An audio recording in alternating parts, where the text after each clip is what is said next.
Okay అండి. దేవునామాని మహిమ కలుగును గాక. ప్రభైన యేసుక్రీస్తు నామంలో అందరికీ శుభాభివందనములు.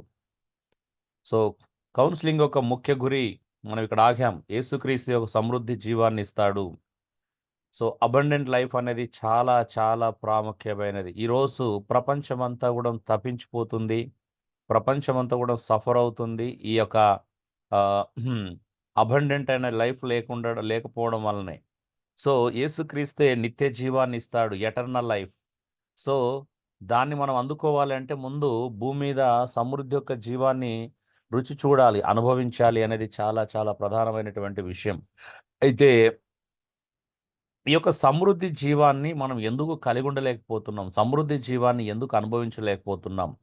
అసలు ఈ సమృద్ధి జీవాన్ని అబండెంట్ లైఫ్ అనేది మన లైఫ్‌లో ఎందుకు లేదు? మన జీవితంలో ఎందుకు లేదు అనే విషయాలని మనం చూడబోతున్నాం. దానికి రూట్ కాజ్ నుంచెళ్ళి ఈరోజు అసలు ఎక్కడ సమస్య ప్రారంభించబడింది? అన్నింటికి మూల కారణం ఏంటి అనే దగ్గర నుంచెళ్ళి మనం స్టడీ చేయబోతున్నాం. Very very important thing. చాలా జాగ్రత్తగా వినండి. ప్రతి పాయింట్ మీరు అర్థం చేసుకోవడం చాలా చాలా ఇంపార్టెంట్ ఇక్కడ. ఓకే అండి.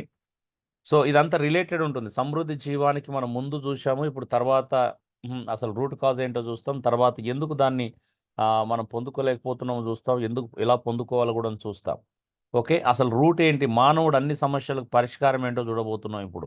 మానవుడు రకరకాలుగా స్ట్రగుల్ అవుతున్నాడు గదా! అసలు మానవునికి అర్థమైందా? ఎందుకోసం పరితపిస్తున్నాడు? దేనికోసం పరితపిస్తున్నాడనేది చూద్దాం అసలు. మానవునికి నిజమైన అవసరత ఏంటో తెలుసా? అని ఒక్క ప్రశ్న నిజంగా మానవుని యొక్క నిజమైన అవసరత తెలుసా లేదనేది ఈరోజు మీరు తెలుసుకోబోతున్నారు. అసలు మానవుని నిజమైన అవసరత తెలిస్తే ఇంత ఏమంటారు? ఇంత గందరగోళం ఉండదు మీ లైఫ్. చాలా క్లారిటీగా, క్రిస్టల్ క్లియర్‌గా చాలా అద్భుతంగా ఉంటుంది. ఇతరులకు ఆశీర్వాదకరంగా ఉంటుంది. చూద్దాం.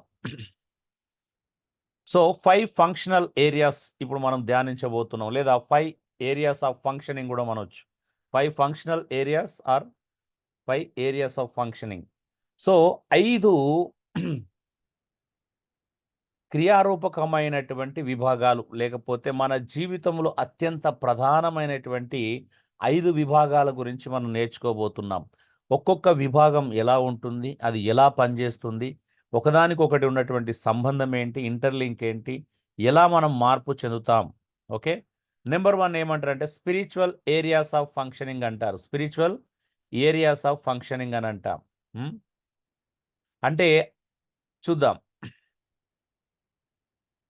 సో, ఆత్మీయ సంబంధమైనటువంటి విభాగం లేపోతే ఆధ్యాత్మిక విభాగం అంటే ప్రతి మానవుని లోపల 5 విభాగాల్లో అత్యంత ప్రధానమైనది ఈ ఆత్మ సంబంధమైనటువంటి విభాగం లేదా ఆత్మీయ విభాగం అంటాం. దీనిలో ఎక్కువగా ఆలోచన విభాగం అనేది పనిచేస్తుంది. ఆలోచన విభాగం ఉంటుంది మన లోపల. సో, ప్రతి మనిషి లోపల ఆలోచన విభాగం అనేది ఉంటుంది. ఆలోచించేటువంటి ఏరియా ఒకటుంటుంది. ఆలోచింపజేసేటువంటి ఒక విభాగం అనేది ఒకటుంటుంది. సో, దీంట్లో మానవునికి అంటే క్షమించాలా. ఈ స్పిరిచ్యువల్ ఏరియాస్ ఆఫ్ ఫంక్షనింగ్‌లో ఏముంటుంది అంటే సెల్ఫ్ వర్త్ అంటే విలువ అనేది చాలా ప్రాముఖ్యమైనది. భద్రతను అది కోరుకుంటుంది. నెక్స్ట్ ఏంటిదంటే సిగ్నిఫికెన్స్ అంటే మన గురి ఏంటి? మన గమ్యం ఏంటి? అనేది ఇది నిర్దేశిస్తుంది యాక్చువల్లీ. అంటే ఇది ఎలా తెలుస్తుంది? మనం ఆలోచించడం ద్వారా తెలుస్తుంది. ఆలోచన విభాగంలో ఉండేటువంటి అత్యంత ప్రధానమైనటువంటి విషయాలు. ఏంటిది? సెల్ఫ్ వర్త్, విలువ, సెక్యూరిటీ, భద్రత, సిగ్నిఫికెన్స్. ఎస్ క్యూబ్ అనేది గుర్తుపెట్టుకోండి. సో, వీటిని మళ్ళీ మనం ఒక్కొక్క దాన్ని చాలా క్షుణ్ణంగా నేర్చుకోవడానికి ప్రయత్నం చేస్తాం. ఓకే. స్పిరిచ్యువల్ ఏరియాస్ ఆఫ్ ఫంక్షనింగ్‌లో అసలు ఏం జరిగింది? అసలు ఎక్కడ ప్రాబ్లమ్ స్టార్ట్ అయిందనేది మనం చూస్తాం. ఇది జస్ట్ ఇంట్రడక్షనే. దీన్ని ఇలాగా బ్రాకెట్‌లో పెట్టుకున్నట్టుగానే పెట్టుకోండి ఇక్కడ. సో, ఫస్ట్ పాయింట్ ఏంది అంటే స్పిరిచ్యువల్ ఏరియాస్ ఆఫ్ ఫంక్షనింగ్ గురించి మనం నేర్చుకుంటాం. రెండోది రేషనల్ ఏరియాస్ ఆఫ్ ఫంక్షనింగ్ అంటాం. రేషనల్. రేషనల్ అనేది దేనికి సంబంధించిందంటే నమ్మక విభాగానికి సంబంధించింది. రీజనింగ్ అంటే రేషనల్ అంటే మీరు ఇంకా తెలుగులో స్పష్టంగా ఒకవేళ చూడాలనుకుంటే గూగుల్ సెర్చ్ చేసి చూడండి. రేషనల్ అంటే రాంగ్ ఆర్ రైట్ బిలీఫ్స్ అంటే ప్రపంచంలో తప్పుడు నమ్మకాలున్నాయి. సరైన నమ్మకాలున్నాయి. నువ్వేం నమ్ముతున్నావు ఇంతకి? హ్మ్. ముందుదేమో నువ్వేం ఆలోచన చేస్తున్నావు? రెండోదేమో నువ్వు ఏం నమ్ముతున్నావు ఇంతకీ? నీ లైఫ్‌లో దేన్ని నమ్ముతున్నావు? నీ నమ్మక విభాగం అనేది ఎలా నీ మీద ప్రభావితం చూపిస్తుంది? ఎలా ప్రభావితం చూపిస్తుంది? లేకపోతే ప్రభావితం అవుతుంది? నువ్వు దేని చేత? ఏ నమ్మకాల చేత నువ్వు ప్రభావితం అవుతున్నావు? నువ్విలా ప్రవర్తించడానికి గల కారణాలు ఏంటి? ఎందుకు నీ నమ్మకాలు దీన్నే నమ్ముతున్నావు? ఎంత చెప్పినా ఆ! నువ్వు మారట్లేదు. ఇంకో దాని దగ్గర రావట్లా.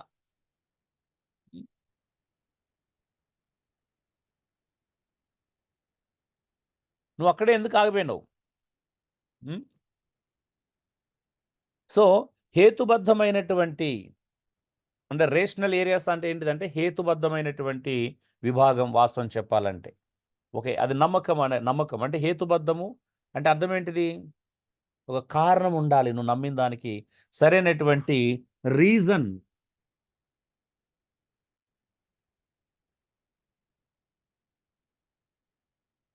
సో, నేను ఇదే ఎందుకు నమ్ముతున్నాను? నేను దీన్నే ఎందుకు వెంబడిస్తున్నానని నాకు క్లారిటీ ఉంది. ప్రతి దానికి క్లారిటీ ఉంటేనే నేను ఒక అడుగు ముందుకేస్తాను. నేను క్లారిటీగా లేకుండా అంటే హేతుబద్ధం కాకుండా, నాకు ఒక హేతువు తెలియకుండా, రీజన్ తెలియకుండా సో, నేను ఒక పని చెయ్యను. నేను ముందుకెళ్ళను. ఆలోచిస్తాను. ఎందుకు హేతుబద్ధం? దీన్నెందుకు చేయాలా నేను? హ్మ్. సో, నమ్మక విభాగం అంటే ఏం నమ్ముతున్నావు? రైట్ అండ్ రాంగ్ బిలీఫ్స్ ఉంటాయి. మన చుట్టూ ఏముంటాయి? మన మన మధ్యలో ఏముంటాయి? సో, తప్పుడు నమ్మకాలుంటాయి. సరైన నమ్మకాలుంటాయి. నువ్వు ఏం నమ్ముతున్నావనేది ఆలోచించాలి. హేతుబద్ధమైన రీజనబుల్ థింకింగ్, రీజనబుల్ నువ్వుగా ఉన్నావా? సో, ఇవన్నీ నీ మీద ఎలా ఒకటి ఆలోచన విభాగంలో ఎలా ఉన్నావు? రెండోది నమ్మక విభాగంలో నువ్వు ఎలా ఉన్నావు? గుర్తుపెట్టుకోండి. మూడోది వొలిషనల్ ఏరియాస్ ఆఫ్ ఫంక్షనింగ్ అంటాం.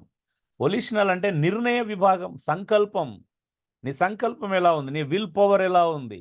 నువ్వు దేని నిర్ణయం తీసుకుంటున్నావు? దేన్ని బట్టి నిర్ణయం తీసుకుంటున్నావు? నువ్వు ఏం నిర్ణయం తీసుకుంటున్నావు? అంటే దాన్ని ప్రభావితం చేసేది నీ రాంగ్ ఆర్ రైట్ గోల్స్, గురి, లక్ష్యము, దృష్టి, నీ చూపు ఎక్కడుంది? చూడండి. అంటే మానవుడు లక్ష్యాన్ని, గురిని, గమ్యాన్ని, దృష్టిని, చూపుని ఎక్కడ కలిగి ఉన్నాడు? దేన్ని బట్టి నువ్వు నిర్ణయం తీసుకుంటున్నావు? నీ గురి ఏదైతే, నీ లక్ష్యం ఏదైతే, నీ గమ్యం ఏదైతే, నీ దృష్టి ఎక్కడుంటే, నీ చూపు ఎక్కడుంటే దాన్ని బట్టి నిర్ణయం తీసుకుంటావు. మరి నిర్ణయానికి కారణం ఏంటిది? నిర్ణయానికి కారణం ఏంటి అంటే ఇంతకుముందు చూసినట్టు నమ్మకం. నమ్మకం అనేది ప్రధాన పాత్ర పోషిస్తుంది. మరి నమ్మకానికి కారణాలు ఏంటి అంటే ఆలోచన. ఆలోచన విభాగం దాన్ని నడిపిస్తా ఉంటది. అర్థమవుతుందండి. మీరు ఒకదాన్నొకటి చూసుకుంటారండి. ఎందుకు నువ్వింత ఇలా ఉన్నావు ఈరోజు? ఎందుకు నువ్వంత పర్ఫెక్ట్‌గా లేవు? ఎందుకు నువ్వింత బలహీనంగా ఉన్నావు? ఎందుకు నువ్వింకా ఈ జీవ సంబంధమైనటువంటి విషయాలను కొట్టుమిట్టాడుతున్నావు? లేకపోతే నువ్వు సరైనటువంటి స్ట్రాంగ్ పర్సన్‌గా ఎందుకు లేవు? అంటే కారణం ఏంటి అనంటే ఇక్కడ ఇవన్నీ చూడండి. ఒకటి ఆలోచన విభాగం సరిగా పనిచేస్తే, నమ్మక విభాగం అనేది చాలా పర్ఫెక్ట్‌గా ఉంటుంది.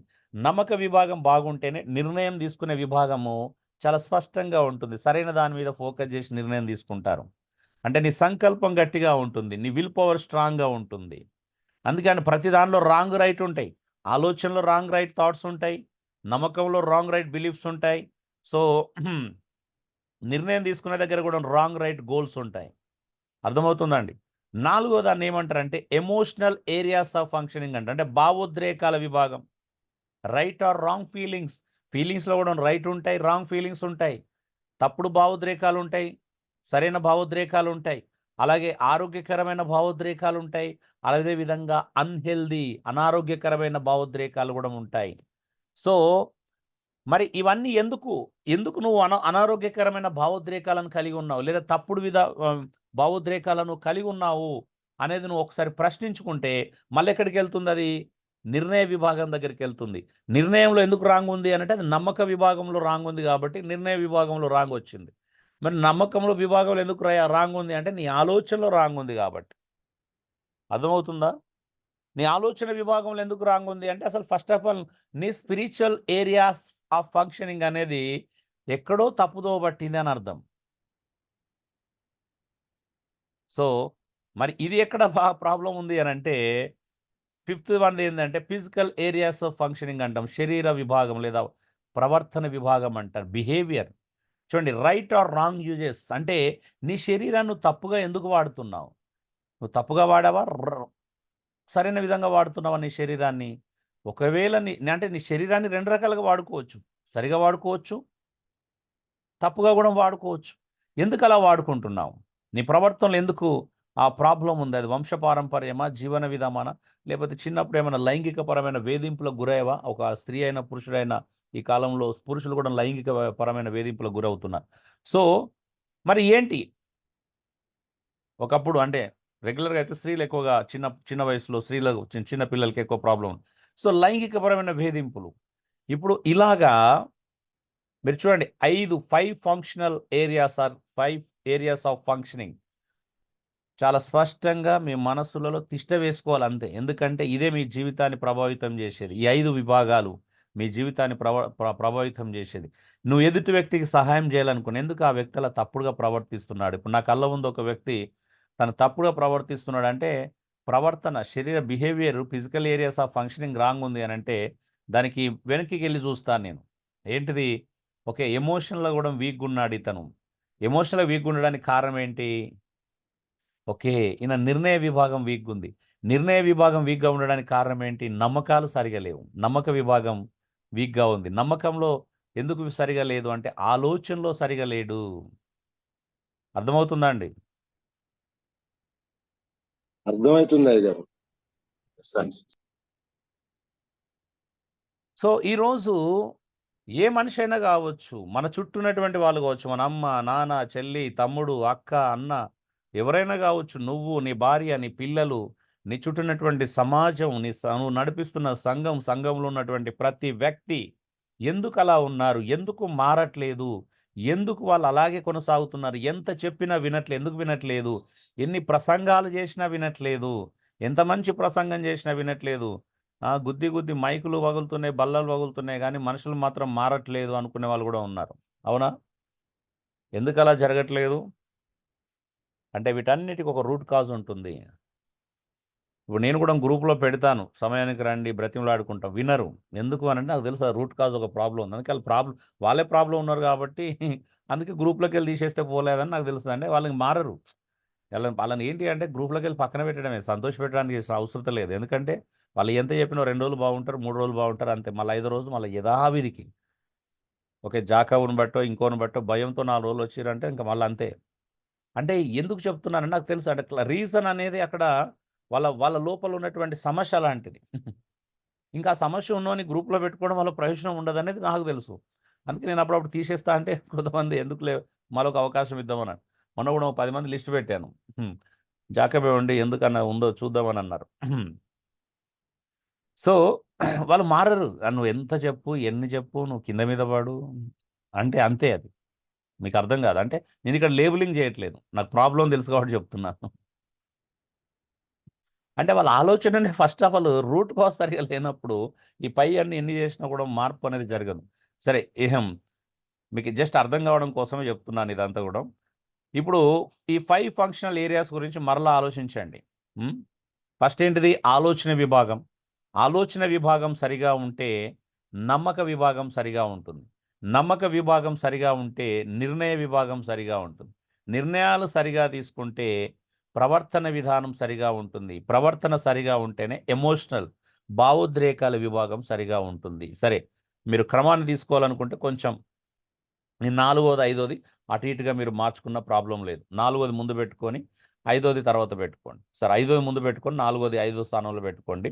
నేను కూడా తర్వాత స్లైడ్ మారుస్తాను. చూడండి మంచిగా వినండి. ఆలోచన విభాగం, నమ్మక విభాగం, నిర్ణయ విభాగం, ప్రవర్తన విభాగం, భావోద్రేకాల విభాగం. చూడండి ఈ 5 ఒకదానికొకటి అనుసంధానమైనటువంటి విషయాలు ఇవన్నీ మనకు సంబంధించినవే. అవునా అండి? ఈ 5 మనకు సంబంధించినవేనా? యెస్ అన్న మనమే. యెస్. హ్మ్. ఎందుకు బ్రదర్ ఊకే వట్టిగానే ఎమోషనల్ అయిపోతాడు. ఆయన ఎందుకు అలా ఉన్నాడు అంటే కారణం ఏంటంటే బిహేవియర్. బిహేవియర్ ఎందుకు అలా ఉంది అంటే నిర్ణయాలు సరిగ్గా నిర్ణయాలు ఎందుకు సరిగ్గా తీసుకోలేదు అంటే నమ్మకాల లోపం ఉంది. నమ్మకాలు ఎందుకు సరిగ్గా లేవంటే ఆలోచనల లోపం ఉంది. అర్థమవుతుందండి? హలో? అంటే ఆలోచనలు తప్పుడు ఆలోచనలున్నాయి, సరే ఆలోచనలున్నాయి. నమ్మకాలలో తప్పుడు నమ్మకాలున్నాయి, సరైన నమ్మకాలున్నాయి. కదా? నిర్ణయాలు తీసుకునే దగ్గర తప్పుడు నిర్ణయాలున్నాయి, సరైన నిర్ణయాలున్నాయి. సో, ప్రవర్తనలో కూడా తప్పుడు ప్రవర్తన ఉంది, సరైన ప్రవర్తన ఉంది. భావోద్రేకాల్లో కూడా తప్పుడు భావోద్రేకాలున్నాయి, సరైనటువంటి భావోద్రేకాలున్నాయి. అవునా? అవునండి. అవును. కదా, ఆ భావోద్రేకాలు ఆరోగ్యకరమైన ఉన్నాయి, అనారోగ్యకరమైన భావోద్రేకాలు ఉన్నాయి. ఉమ్.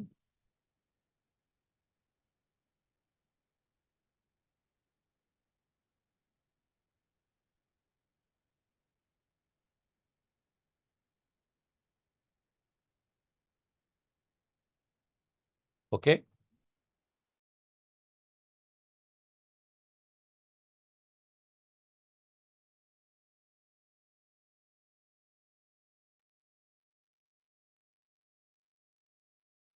ఓకే, చూద్దాం. ఇవన్నీ ఇంకా డీప్గా ఒక్కొక్క విభాగాన్ని మనం డీప్గా స్టడీ చేయబోతున్నాం. జస్ట్ ఇది ఇంట్రడక్షనే, అంటే జస్ట్ 5 విభాగాలు ఉన్నాయని మాత్రమే చూసినాం. ఇక్కడతో క్లాసు ఈ పాయింట్ అయిపోలేదు.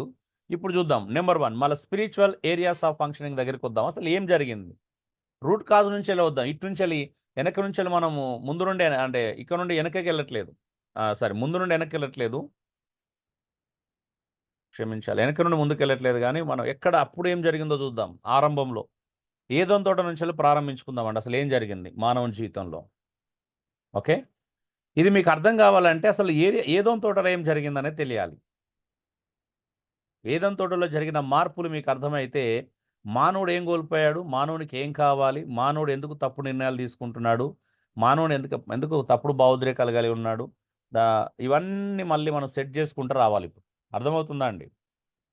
ఇప్పుడు ఒక మనిషికి రోగం వస్తే మనం పైపైన ఎన్ని ట్రీట్మెంట్లు చేసినా మళ్ళీ అది పైపైననే పోతుంది. కానీ లోపల ఉన్నటువంటి అంటే రూట్ కాజ్‌గా ఉన్నటువంటి అది దాన్ని తీసేయలేదనుకోండి, రోగం ఎలాగైతే నయం కాదో, ఇప్పుడు మనకి వాస్తవం చెప్పాలంటే మన లోపల ఉన్న క్యాన్సర్ కంటే భయంకరమైన రోగాలు.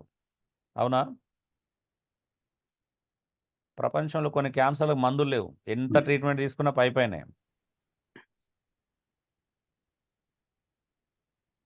ఖర్చుంటది తప్పించి ప్రయోజనం ఉండదు. ఇప్పుడు మన మనసులో ఉన్నటువంటి ఆ క్యాన్సర్‌ని తీసేయడంటే రూట్ కాజ్ దగ్గరికి వెళ్తున్నాం. మాట్లాడండి కిరణ్ గారు అండ్ జాకబ్ అన్మ్యూట్ చేసుకున్నారు. లేదు లేదన్న కరెక్టే అని చెప్తున్నాము. అప్పటికే మీరు మాట్లాడారు. యెస్ అని చెప్పిపోతున్నారు. Okay, thank you. సరే, ఏంటిది ఇంతకీ స్పిరిచువల్ ఏరియాస్ ఆఫ్ ఫంక్షనింగ్‌లో ఏం జరిగిందో చూద్దాం. అంటే ఆధ్యాత్మికమైనటువంటి ఆ విభాగం, అంటే మన ఆలోచన విధానం చెడిపోవడానికి అసలు ఏం జరిగిందక్కడ? ఎక్కడ ప్రాబ్లమ్, సమస్య స్టార్ట్ అయిందో చూద్దాం. బిఫోర్ సిన్ చూడండి. పాపానికి ముందు, మానవుడు పాపంలో పడిపోవడానికి ముందు ఎలా ఉన్నాడు ఇంతకీ? ఏముంది మానవుని దగ్గర? పాపానికి పడిపోవడానికి ముందు, పాపంలో పడిపోవడానికి ముందు మానవుని దగ్గర ఏముంది? నెంబర్ 1 సెక్యూరిటీ, భద్రత. నేనిది నాకు తెలిసి కొన్ని విషయాలు జాకబ్ వాళ్ళ ఇంట్లో మాట్లాడినట్టు గుర్తు. భద్రత, సెక్యూరిటీ. దీన్నేమంటారంటే అంటే వాళ్ళు అన్‌కండిషనల్ లవ్‌ని అనుభవించారు. ఆదాము, అవ్వలు ఏదోన్ తోటలో ఉన్నప్పుడు ఈ 3 విషయాలు చూడండి. నెంబర్ 1 సెక్యూరిటీ, భద్రత ఉంది. సెల్ఫ్ వర్త్, విలువ ఉంది. అథారిటీ అండ్ క్రియేషన్, వాళ్ళకి కావాల్సినంత అధికారం ఉంది సృష్టి మీద. ఏదోన్ తోట మీద కావాల్సినంత అధికారం ఆదాము వాళ్ళకి ఇవ్వబడింది. సిగ్నిఫికెన్స్, గురి ఉంది, గమ్యం ఉంది. Gardening of Eden and family. So ఏంటిది, ఏదోను తోటను కాయటానికి కావలసినటువంటి పని ఉంది. ఇప్పుడు చూడండి, మానవుడు మొట్టమొదటి మానవుని గురించి ఆలోచిస్తున్నామండి ఇక్కడ. మొట్టమొదటి మానవునికి ఈ భూమి మీద బ్రతికినప్పుడు ఏదోన్ తోటలో ఉన్నంత కాలం ఏముంది? సెక్యూరిటీ ఉంది, కావలసినంత భద్రత ఉంది. ఎందుకంటే దేవుడే ఆ వ్యక్తులకు భద్రత. పరం నుండి దేవుడు దిగొచ్చి ప్రతి చల్లపూట వారితో టైం స్పెండ్ చేస్తున్నాడు. అన్‌కండిషనల్ లవ్, అంటే ఎలాంటి షరతులు లేనటువంటి ప్రేమను వాళ్ళు అనుభవిస్తా ఉన్నారు. సెల్ఫ్ వర్త్, కావలసినంత విలువ ఉంది. సృష్టిలో అథారిటీ, ఏదోన్ తోటలో ఉన్న ప్రతి జీవి ఆదాము, అవ్వలు చెప్పినట్టు వింటున్నాయి. వాటికి పేరు పెట్టిందే ఆదాము. సృష్టి వింటుంది, అవ్వ వింటుంది. అందరూ అథారిటీ అనేది ఎంత ఉంది అంటే ఏదోను తోట అంతా కూడాము ఆదాము, అవ్వల కంట్రోల్‌లో ఉంది. ఆదాం కంట్రోల్‌లో ఉంది.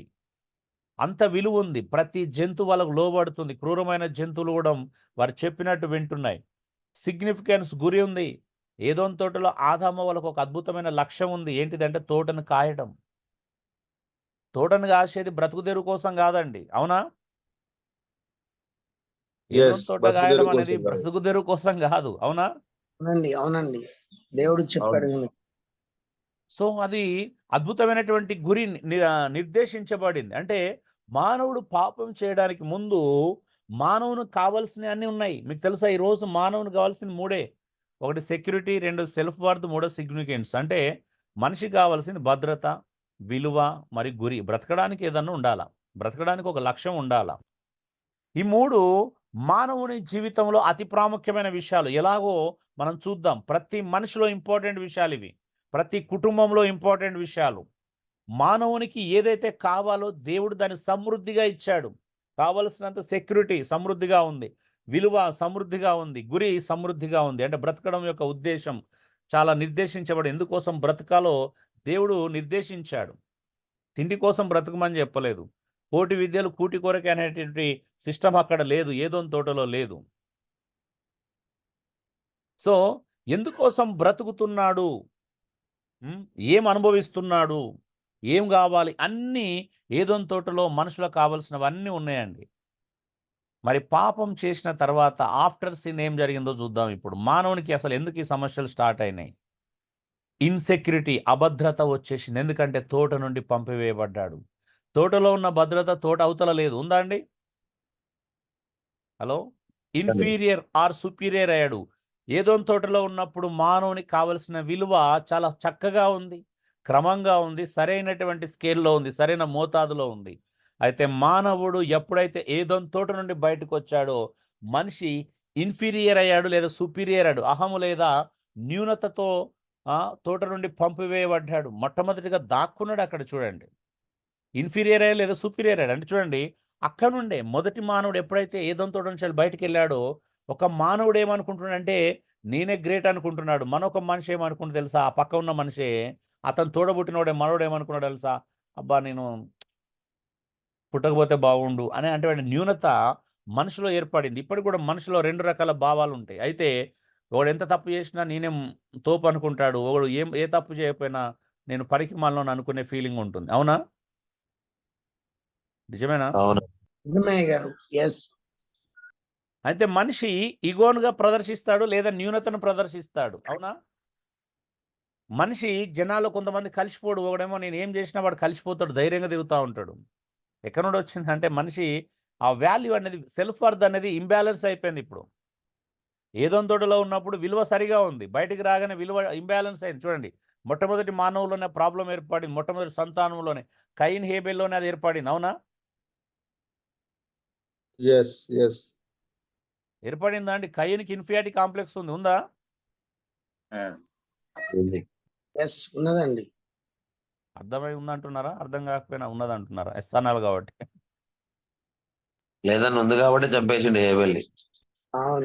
కయీనికి న్యూనత భావం ఉంది కదా, ఆత్మ న్యూనత ఉంది.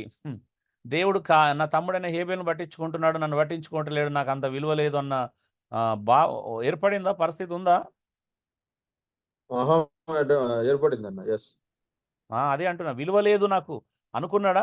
కయీన్ అనుకున్నాడు కదా, నాకు అంత విలువ లేదు, హేబెలుకు నా తమ్మునుకున్నంత విలువ నాకు లేదు అనుకున్నాడు. కాబట్టి అది ఎక్కడికో దారి తీసింది. అవునా? అది మొదటి మర్డర్కి, మొదటి హత్యకు దారి తీసింది అది. అవునా? అవును. సో మూడోది ఇన్సిగ్నిఫికెన్స్, గురి, గమ్యం లేదు. ఇక తోట నుండి పంపివేయబడ్డాడు, ఏ గురి లేదు, ఏ లక్ష్యం లేదు. ఏముంది ఇప్పుడు? బ్రతకాల, అంతే. అవునా? అవునా? అవునా అండి? ఏదోని తోటలో ఉన్నప్పుడు బ్రతకడం కోసం పనిచేయాల్సిన అవసరం రాలా, కానీ ఏదోని తోట బయటకు రాగానే దేనికోసం పనిచేయాల్సి వచ్చింది? ఇప్పుడు బ్రతకడం కోసం చేయాల్సి వస్తుంది. బ్రతకడం కోసమే పనిచేయాల్సి వచ్చింది. అది కూడా ఎట్లా అంట? భూమిలో నువ్వు ఎంత మంచి విత్తనం వేసి ఎంత దున్ని ఎంత పండించినా అది రాత్రికి రాత్రే ముళ్ళ పొదలను, గచ్చ పొదలను మొలిపిస్తుంది. ఆ ముళ్ళు ఏరుకోవడానికి, ఆ గచ్చ పొదలు ఏరుకోవడానికి ఏం చేయాలంట? చెబటోడ్చి కష్టపడి మరి ఆ ముళ్ళు తీసుకొని ఆహారాన్ని సంపాదించుకోవాలా. అవునా? చూడండి, ప్రపంచవ్యాప్తంగా ఈ శిష్టాన్ని తప్పించుకున్నవాడు ఎవడు లేడు వ్యవసాయం చేస్తాడా? అంటే కలువడం అంటారు కదా, మన ఏరియాలో మీరు ఏమంటారు? కలుపు మొక్కలు ఏరే ప్రక్రియ ప్రపంచవ్యాప్తంగా ఉందా? ఓన్లీ ఒక దగ్గరే ఉందా? ఏదో తోటలో మాత్రమే జరిగిందా?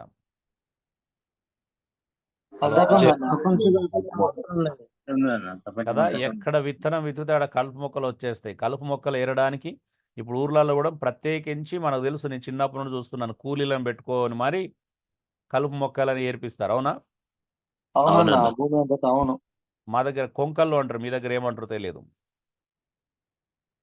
చిన్నప్పుడు అందరు కొంకళ్ళు పట్టుకొని వెళ్తుంటారు కలుపు మొక్కలు తీయడానికి, తెలుసు కదా.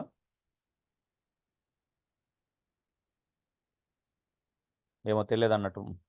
ఏదన్నా తెలుసు తెలుసు. అవునయ్యా, కొంకలు పట్టుకొని తోవడానికి గడ్డి.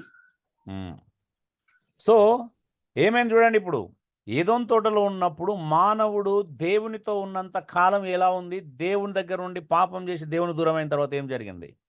ఈరోజు సింపుల్ లాజిక్ అంటే మళ్ళీ అదే జరుగుతుంది. నువ్వు దేవుని దగ్గర రా, ఏదోన్ తోటలో ఉన్న ఫీలింగ్సే ఉంటాయి. ఏదోన్ తోటలో ఉన్న ఆ సెక్యూరిటీ, లేకపోతే ఆ విలువ, ఆ గురి నీకు ఏర్పడతాయి. నీకు అవి ఏర్పడట్లేదు అంటే నువ్వు ఇంకా దేవునికి దగ్గర రాలే, హత్తుకోలేదని సింపుల్గా చెప్తున్నాను. సింపుల్ విషయం ఏంది అంటే, నువ్వు ఇప్పటికీ మళ్ళా క్రైస్తవుని అయిన తర్వాత కూడా ఇంకా నువ్వు ఎక్కడున్నావు? పంపివేయబడ్డబట్టి ఆ తోటలోనే ఉన్నావు, ఇంకా ఏదోన్ తోటకు రాలేదు. ఏదోన్ తోటకు వచ్చినావు అనుకో, ఏదోన్ తోట అంటే వేరే అపార్థం చేసుకోకండి. అంటే కంప్లీట్గా దేవుడు ఉండేటువంటి ఆ దేవుడు పాపానికి ముందంటే స్థితిలోకి రావడం గురించి మాట్లాడుతున్నాను. ఆ సెక్యూరిటీ, ఆ భద్రత, ఆ విలువ దగ్గరికి రమ్మంటున్నాను, ఆ గమ్యం దగ్గరికి, ఆ గురి. అందుకే చూడండి, తర్వాత మానవుడు కోటి విద్యలు కూటి కొరకు అన్నట్టుగా బ్రతకడమే ముఖ్యమైపోయింది. అవునా? ఎలాగైనా ఆహారాన్ని సంపాదించుకోవాలి. అవునా?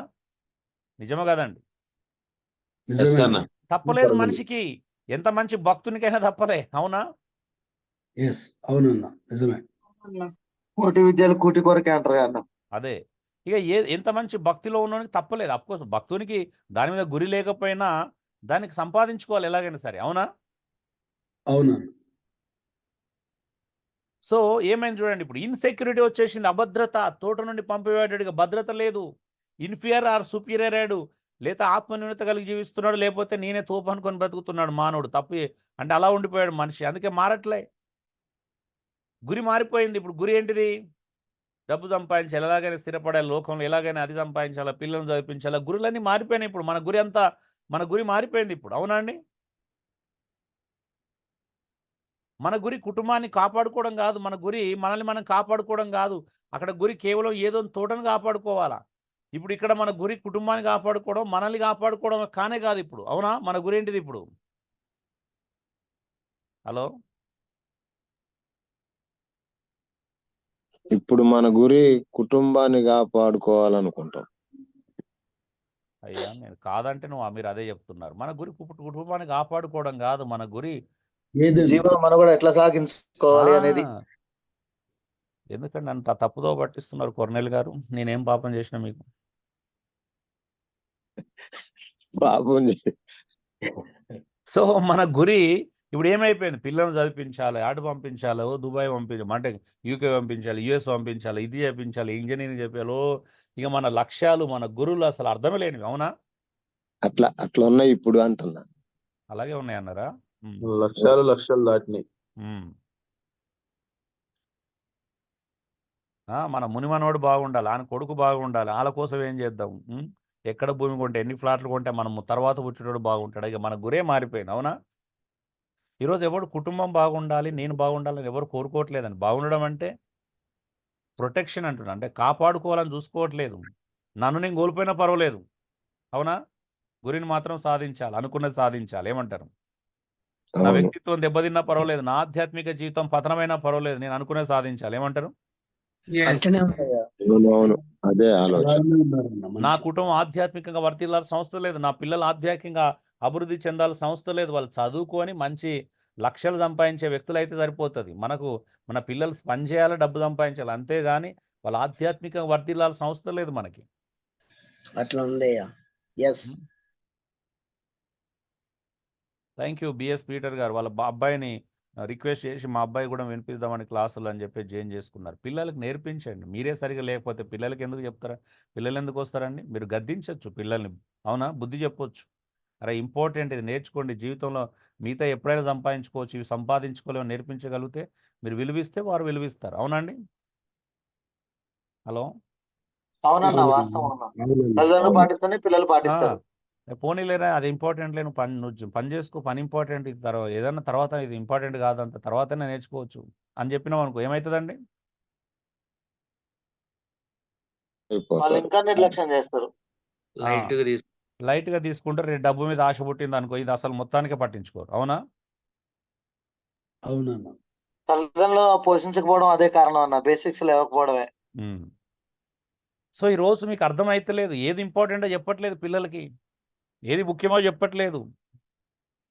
చదువులు, పెళ్ళిళ్ళు, ఉద్యోగాల కంటే ఇంపార్టెంట్ ఏదిగానే నేర్పిస్తున్నాం. నిజమా కాదే చెప్పండి? చదువు ముఖ్యం, తర్వాత పెళ్లి ముఖ్యం, ఉద్యోగం ముఖ్యం, పెళ్లి ముఖ్యం, అంతే. అవునా? తర్వాత పిల్లలు ముఖ్యం. అవునయ్యా, అవును. ఇదే పొడిగిస్తున్నారు ఈ ఈ బునాదులో. 4 కంటే మించింది లేదని నేర్పిస్తున్నాం మన పిల్లలకి. వాళ్ళు కూడా అదే నేర్చుకుంటారు, అదే నేర్పిస్తారు రేపు. చూడండి, ఇక్కడ ఒక పెద్ద సమస్య ఏర్పడింది. పాపం కారణంగా 3 ముఖ్యమైన ఔషధులలో కొరత ఏర్పడిందండి. ఎప్పుడైతే ఏదోను తోటలో ఆదాము వాళ్ళు పాపం చేశారో, అక్కడ 3 ముఖ్యమైనటువంటి ఔషధులలో ఓ పెద్ద గండి పడింది అన్నట్టు, కొరత ఏర్పడింది. అదేంటో చూద్దాం. 3 విషయాలు. C³ S³ అయిపోయింది కదా, S³ అయిపోయింది, I³ అయిపోయింది, ఇప్పుడు C³ గుర్తుపెట్టుకోండి. Number 1 casual needs. Casual needs అంటే కనీస అవసరతలు. ఏదోన్ తోటలో ఉన్నప్పుడు ఆదాము అవ్వలకి క్యాజువల్ నీడ్స్లో ఏమైనా ప్రాబ్లం ఉందా అండి? హలో? ఏ కొదవ లేదన్న, అన్ని సమృద్ధిగా ఉన్నాయి. కూడు, గూడు, గుడ్డ. క్యాజువల్ నీడ్స్ ఏంటంటే కనీస అవసరతలు వేటినంటారంటే కూడు, గూడు, గుడ్డ. ఈ 3 విషయాలు ఏమన్నా కొరత ఉందా వాళ్ళకి? వీటి అవసరత ఏర్పడిందా ఎప్పుడైనా? ఏం లేదయ్యా. కొదవ లేదన్న, అన్ని సమృద్ధిగా ఉన్నాయి. కానీ ఏదొందో నుంచి వాళ్ళు బయటికి రాగానే ఏమైంది? అన్ని కరువు అయిపోయినాయి. ఈ 3 కోసము, ఈ 3 కొరత ఏర్పడిందా? ఏర్పడింది. బ్రహ్మాండంగా ఏర్పడింది. ఏర్పడ్డది. రెండోది క్రిటికల్ నీడ్స్ అంటాం, అంటే కష్టతరమైన అవసరతలు. అవి ఏమైనా కావచ్చు. కష్టతరమైన అవసరం అంటే నేను మానసిక మరియు భావోద్రేకాలను పెట్టిన అవే కాదు, ఇంకా ఏదైనా కావచ్చు. అంటే కొంచెం కంఫర్ట్గా జీవించాలా, ఇల్లు కట్టుకోవాలి, ఇవన్నీ తర్వాత కదా, సెటిల్ కావాలి, ఇవన్నీ క్రిటికల్ నీడ్స్. ఇవేంటివి? కొంచెం కష్టపడితే సంపాదించుకోవచ్చు. అయితే ఇవి కూడా అంటే బయటకు వచ్చిన తర్వాత క్రిటికల్ నీడ్స్ కూడా పోయినాయి. మానసిక మరి అంటే విలువ కూడా పోయింది వారికి. అవునా? ఒకరినొకరు అగౌరవపరచుకోవడం అయింది. అప్పటిదాకా నా ఎముకలో నా ఎముక అన్నాడు, బయటికి రాగానే పాపం చేయగానే అన్నాడు, నువ్వు నాకు ఇచ్చిన స్త్రీ అంటున్నాడు. ఎముక పోయి స్త్రీ అయింది. అవునా? అవునన్నా, ఒకరి మీద ఒకరు చెప్పుకోవడం, నిందించుకోవడం. నా ఎముకల్లో ఎముక పద్యం రాసి పోయం రాసిన వాడు తర్వాత ఎవరు నువ్వు ఇచ్చిన నాకు స్త్రీ అన్నాడు. అయిపోయిందా? అన్నీ మారిపోయినాయి, అన్నిట్లో మార్పు వచ్చినాయి. సో మూడోది క్రూషియల్ నీడ్స్ అంటాం, అత్యవసరతలు. క్రూషియల్ నీడ్ అంటే ఏంటో తెలుసా అండి? ఇదే సమృద్ధి జీవం. నేర్చుకున్నాం కదా, సమృద్ధి జీవం ఆధ్యాత్మికమైనది. అంటే ఏదోన్ తోటలో వాళ్ళకి సమృద్ధి జీవం ఉంది. ఎందుకు? దేవుడే స్వయంగా వారితో ఉన్నాడు. అంటే అంతకంటే గొప్ప సమృద్ధి జీవం ఏముంటుందండి? ఇప్పుడు వస్తాడా దేవుడు మన పూట చల్లపూట మనతో మాట్లాడడానికి సాయంత్రం? నో కట్ అయిపోయా. రావట్లేదా? మీరు రోజు సాయంత్రాల పూట అలా పార్క్కి వెళ్ళి కూర్చుంటూ వస్తున్నాడు అంట కదా, నిజమా? పార్క్ వెళ్ళి కూర్చుంటే ఎవరెవరో వస్తారు. కొర్నేల్ గారికి బాగా అనుభవం ఈ విషయంలో. సో చూడండి, ఇప్పుడు క్రూషియల్ నీడ్స్లో కూడా ఈ మూడు ప్రాబ్లమ్స్ ఏర్పడ్డాయి. ఏదోన్ తోటలో ఆదాము అవ్వలు పాపం చేసి బయటికి రాగానే క్యాజువల్ నీడ్స్లో ప్రాబ్లం ఏర్పడింది, క్రిటికల్ నీడ్స్లో ప్రాబ్లం ఏర్పడింది, క్రూషియల్ నీడ్స్లో కూడా ప్రాబ్లం ఏర్పడింది. మీకు తెలుసా అండి దీని పరిష్కారం మళ్ళీ యేసుప్రభు ఎక్కడ స్టార్ట్ చేశాడో చెప్పగలుగుతారా? ఇప్పుడు దీన్ని లింక్ చేసి కొత్త నిబంధనలో యేసుప్రభు ఈ పరిష్కారం ఎక్కడ చూపించాడో చెప్పగలుగుతారా? ఉపవాసం అన్నప్పుడు. ఉపవాసం ఉన్నప్పుడు. అదేంటండి, అక్కడెక్కడ ఉంది వీటికి పరిష్కారం? ఉందా? శిలువ మరణం ఆ వాక్యము నిలిచి ఉన్నప్పుడు, ఆయన మన యందు నిలిచి ఉన్నప్పుడు తండ్రితో కూడా సహవాసం చేస్తాం. మొదట నా నీతిని రాజ్యమును వెతుకుడు. Very good Jacob, thank you. So దీని ప్రాబ్లం ఎక్కడ సొల్యూషన్ ఇచ్చాడు తెలుసా అండి? ఆయన కొండ మీద ప్రసంగంలో ఇచ్చాడు. ఏమన్నాడు? ఏమి తిందుమో, ఏమి త్రాగుదుమో, ఏమి ధరించుకుందుమో చింతించొద్దు. ఈ క్యాజువల్ నీడ్స్ గురించి చింతించొద్దు. మరి ఏం చేయాలి చింతించకుండా? ఇగో ఇవన్నీ చింతించే వాళ్ళని ఏమంటారు అంటే అన్ని జనులు అంటారు. అన్ని జనులు వీటన్నిటి విషయం విచారిస్తారు. ఇంకా నన్ను ఆయన దగ్గరికి వచ్చినప్పుడు విచారించకూడదంట. మరి ఏం చేయాలి విచారించకుండా? మొట్టమొదటిగా నా రాజ్యాన్ని నీతిని వెతకండి. దేన్ని వెతుకున్నాడు? Crucial need వెతుకున్నాడు. అవునా అండి? హలో, అర్థమవుతుందండి? అవునన్నా. ఎస్ నీతిని మొట్టమొదటిగా రాజ్యాన్ని నా రాజ్యాన్ని నీతిని వెతకండి, ఆ పైవన్నీ దొరుకుతాయంట. అంటే దాని సొల్యూషన్ ఏమి ఇచ్చాడు? అప్పుడు సొల్యూషన్ ఏమి అవన్నీ ఇచ్చాడండి? ఏదైతే నువ్వు ఆకాశ కోల్పోయావో దాన్ని ఫస్ట్ సంపాదించుకుంటే మిగతా ఆటోమేటిక్గా సెట్ అయితే అన్నాడు. అవునా? అయిపోతుంది. అవునన్నా, అవును. అవును. ఆయన నీతి రాజ్యాన్ని వెతికినప్పుడు ఆ. ఇది మీకు అర్థం కాలే, క్రైస్తవులు నిజంగానే అర్థం కాలేదండి. ఈ పాయింట్ నాకు మీకు అర్థం కాల. యేసు ప్రభువుని నమ్ముకున్న తర్వాత నేను చేసిన మొట్టమొదటి పని అదే అండి. ఇప్పటికి అదే చేస్తున్నాను. ఏమంటది? ఆయన రాజ్యాన్ని నీతిని వెతుకుంటూ వెళ్తున్నాను. నాకు కావాల్సిన ఏర్పాట్లు ఆయన చేసుకుంటూ వస్తున్నాడు. సింపుల్గా చెప్తున్నాను. ఈ రోజు 23 సంవత్సరాల క్రైస్తవ జీవితంలో నాకు ఏ రోజు ఏది కొదవగా రాలేదు. నేను ఒక్క పూట కూడా ఉపవాసం ఉండాల్సిన పరిస్థితి దేవుడు కల్పించలేదు. పరిచర్య కోసమో ఇతర కార్యాల కోసం ఉపవాసం ఉన్నాను తప్పించి అన్నం లేక ఉపవాసం ఉండలేదు.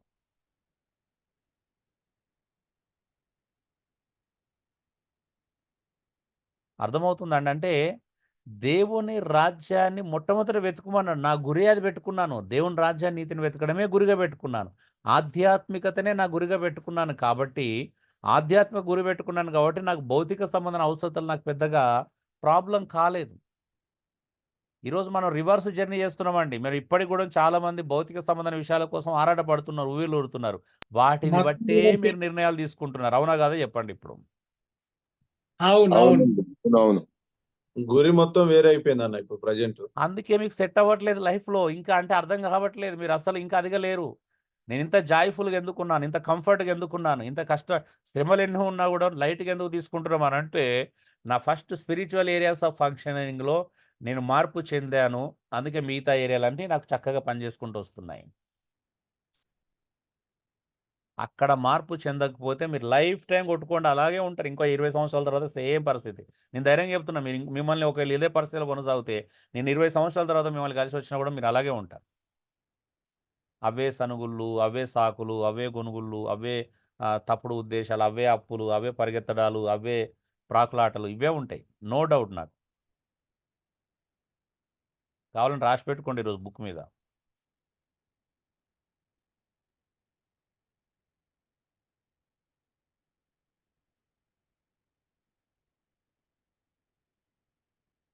ఆదిమ సంఘానికి, ఆదిమ కాలం నాటి అపోస్తులకి, నిజమైన భక్తులకు లేని సమస్యలు మీకెందుకున్నాయనంటే అందుకే. వాళ్ళ గురి వేరండి. వారి లక్ష్యం వేరు. మీ గురి వేరు, మీ లక్ష్యం వేరు. అవునా? కొంతవరకు సేవలో ఉన్నాం, పరిచర్య చేస్తున్నాం అనేది ఒక్కటే అది. కానీ అల్టిమేట్ గోల్ ఏంటి? గురేంటి? గురి మారలే, లక్ష్యం మారలే. పనులు అందుకే మాత్రమే మారినాయి. చేసే పనులు అంతే. మారినాయి. మారినాయి. అంతేనా? అంతే అయ్యా. ఒకప్పుడు ఏదో పని చేసుకున్నాం, ఇప్పుడు ఇక్కడ ఇది చేస్తున్నాం. ఒకప్పుడు గవర్నమెంట్ జాబ్ చేసిన వాళ్ళు ఇక్కడ సేవ చేస్తున్నారు. ఒకప్పుడు ఇంకేదో పని చేసిన వాళ్ళు ఇక్కడ సేవ చేస్తున్నారు. అంతే తప్ప పనులు మారినాయా? లక్ష్యం మారిందా? ఏయీ మారలే. పునాదిలో పాడైపోయినాయి కంప్లీట్ గా అన్న. పనులు మార్చుకున్నాం అంతే. ప్రభులోకి రాకముందు గుడికి వెళ్ళినాం, ఇక్కడ చర్చికి వెళ్తున్నాం, అక్కడ భజన చేసినాం, ఇక్కడ ఆరాధన చేస్తున్నాం. అవునా? అంతే ఆడ అంతే. పూజలు చేసినాం, ఇక్కడ ప్రార్థనలు చేస్తున్నాం. ఆడ హుండీలో డబ్బులు వేసినాం, ఇక్కడ కానుక పెట్టెలు వేస్తున్నాం, లేదా పాస్టర్కి ఇస్తున్నాం. ప్లేస్ మారింది అంతే, మనం మారలే. అవునా? అవునవును. మోడిఫికేషన్ జరిగిందండి. ఏమంటే అవును. మనిషి మారలే, ప్లేస్ మారింది. మనిషి యొక్క జీవిత గమ్యం మారలే. అందరి గురించి కాదు, ఎక్కువ మంది గురించి చెప్తున్నాను. ఇంకా పూర్తిగా మారినోళ్ళు కూడా ఉన్నారు. అవునా? అవును. 100% నిజం. అక్కడ గుడి కట్టిస్తే నాకేదో పుణ్యం వస్తుందని ఆడ గుడికి డబ్బులు ఇచ్చేవాళ్ళం. ఇక్కడ మందిరం కట్టిస్తే పుణ్యం వస్తుందని, ఏదో మంచి జరుగుతుందని ఇక్కడ మందిరాలు కట్టిస్తున్నాం. అంతే తేడా. అవునా? ఏముందని ఏం మారింది చెప్పగలుగుతారు ఎవరైనా? ఏం మారలే అన్న. నేను ఏదంటే అదేనా? నిజమే అన్న. చేసిన పాపం పని మారింది, పని మారింది కానీ మందిరాలకు డబ్బు ఇచ్చేటోళ్ళు కూడా ఉన్నారన్న. కదా, చేసిన పాపం పోతుందని పైసలు పంచేటోళ్ళు చాలా మంది ఉన్నారు. పద్ధతులు మారలేదు. అవునయ్యా, అవును. మీరు చెప్తుంటే అన్ని జ్ఞాపకం చేస్తుంటే ఒక పక్కన వణుకుతుందండి. వాస్తవమే కదా అని.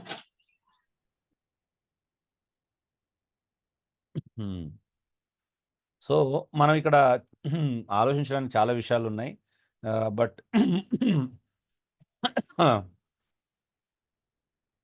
సో ఇప్పుడు ఏం ప్రాబ్లం అయింది మనకి?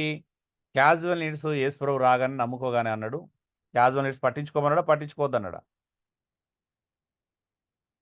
పట్టించుకోద్దనే చెప్పిండు అన్న. ఏ మాత్రం పట్టించుకోవద్దన్నాడా? చింతించమన్నాడా అండి? ఆలోచించమన్నాడా వాటి గురించి? ఆలోచించొద్దు. నీతిని ఆలోచించాల్సిన అవసరం లేదు. మరి క్రూషియల్ నీడ్స్ యొక్క ప్రాధాన్యత ఏంటో మనం చూడడానికి ప్రయత్నం చేద్దాం. ఏం జరుగుతుంది? మానవుని యొక్క జన్మ, మానవుని యొక్క ప్రయత్నం ఏంటి అప్పటి నుండి? అయితే ఇక్కడ ఏం జరిగింది? ఈ 3 అవసరతలు నిజానికి మనిషి ఎక్కడ వెతుకుతున్నాడు అంటే కనీస అవసరతలు, కష్టతరమైన అవసరతలు, క్లిష్టమైన అవసరతలు. 3 తెలుగులో కూడా 3 కాలు. కనీస అవసరతలు, కష్టతరమైన అవసరతలు, క్లిష్టమైనవి. ఇంకా అంటే కష్టతరమైన వాడికి అంటే క్లిష్టమైనవి, ఇంకా క్లిష్టమైనవి. అవునా? ఇంకా అవి ఇంకా సీరియస్కి సంబంధించినవి. అవునా అండి? Casual needs, critical needs, crucial needs.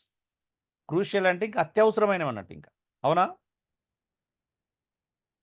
అవును. మరి ఈ 3 అవసరతలు నిజానికి మనిషి ఎక్కడ వెతుకుతున్నాడు? మానవుడు ఇంకా ఈ 3 అవసరతలు ప్లస్ అక్కడ ఉన్నటువంటి సెల్ఫ్ వర్త్ ఉంది కదా, సెక్యూరిటీ భద్రత, సెల్ఫ్ వర్త్ విలువ, ఈ 2 ఎక్కడ వెతుకుతున్నాడు? ఆ తర్వాత ఉన్నాడు గురి, లక్ష్యం, సిగ్నిఫికెన్స్ అనేది ఉంది. ఆ 3 ఎక్కడ వెతుకుతున్నాడు? ఈ 3 ఆ 3 కారణంగా ఈ 3 అవసరతలు ఏర్పడ్డాయి. అవునా అండి? ఆ 3 ప్రాబ్లం వచ్చింది కాబట్టి ఈ 3 అవసరతలు ఏర్పడ్డాయి. అంతేనా? అంతే అంతే. మరి ఆ 3 మనిషి ఎక్కడ వెతుకుతున్నాడో తెలుసా మీకు?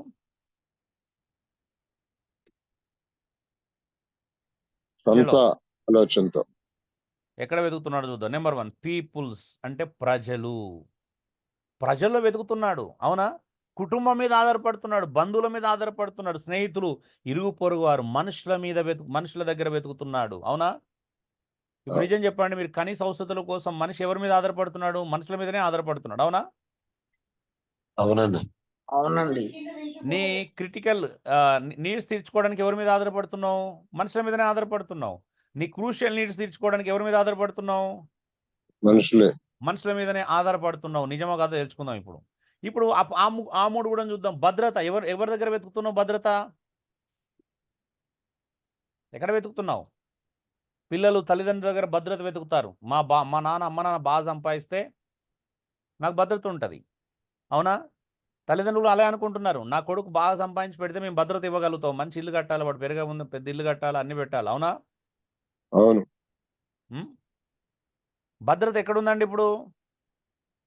ప్రజల దగ్గర, పీపుల్స్ దగ్గర ఎదుగుతున్నాం. ప్రజలే వెతుకుతున్నాం. కుటుంబం దగ్గర ఆధారపడుతున్నావు. కుటుంబం మీద భద్రత కోసం ఆధారపడుతున్నావు. అవునా?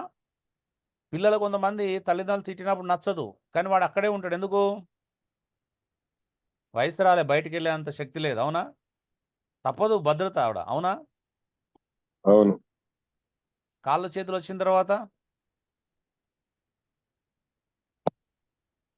తల్లి లేడు, తండ్రి లేడు కదా. కొంచెం పెద్దగా భార్య వచ్చిందంటే ఇంకా అసలు ఉండదు. రెక్కలు వచ్చేస్తాయి. తర్వాత ఏం చేస్తారు? అనాథ శరణాలయాలు దోషేస్తారు, మిమ్మల్ని వృద్ధాశ్రమాల్లో దోషేస్తారు ఫైనల్గా. చూడండి ఇక్కడ ఏం జరుగుతుందో మీరు గమనించండి. ఒక్కొక్కటి క్షుణ్ణంగా పరిశీలించుకుంటారండి. ఇప్పుడు విలువ ఎవరి మీద పెట్టుకున్నాడు? మనుషుల మీద పెట్టుకున్నాడు. అవునా? అందుకే మనిషి విలువ పోతే మానవుడు తట్టుకోలేడు. నిజమా కాదండి? అవును. పెళ్ళైన తర్వాత భర్త విలువ ఎక్కడ నుండి ఎక్స్పెక్ట్ చేస్తాడండి? భార్య దగ్గర నుండి విలువ ఎక్స్పెక్ట్ చేస్తాడు. భార్య విలువ ఇవ్వలేదు అంటే అంతే సంగతులు, ఇక భర్త అయిపోయినట్టే. అవునా? భార్య అయిపోయినట్టే. ఏమంటారు ఒకసారి ఆలోచించండి. ప్రపంచములో ఏ మనిషి తనకు విలువ ఇచ్చినా ఇవ్వకపోయినా ఫస్ట్ విలువ ఎవరు ఇవ్వాలని కోరుకుంటాడు? భర్త. భార్య దగ్గర నుంచే కోరుకుంటాడు. నిజమా అబద్ధమా చెప్పండి. ఇప్పుడు అందరూ మాట్లాడాలని, నేను అందరు పెళ్ళైన వాళ్ళే అనుకుంటున్నాను ఇక్కడ ఉన్న వాళ్ళందరూ. కొంచెం చెప్పిన వాళ్ళు కాకుండా చెప్పిన వాళ్ళ నుంచి ఎక్స్పెక్ట్ చేసి మళ్ళీ అడుగుతున్నాను. మళ్ళీ చెప్పిన వాళ్ళే రిపీట్ చెప్పకండి, ఒకసారి చెప్తే నాకు అర్థమవుతుందండి. రికార్డ్ అవుతుంది ఇది. మనం నిజమే అన్న. భార్య భర్త దగ్గర నుండి ఏం కోరుకుంటది? భద్రత కోరుకుంటది. ప్రేమను భద్రతను. ఏం కోరుకుంటది? భార్య భర్త దగ్గర నుండి ఏం కోరుకుంటది? భద్రత. భద్రత కోరుకుంటది. అవునా?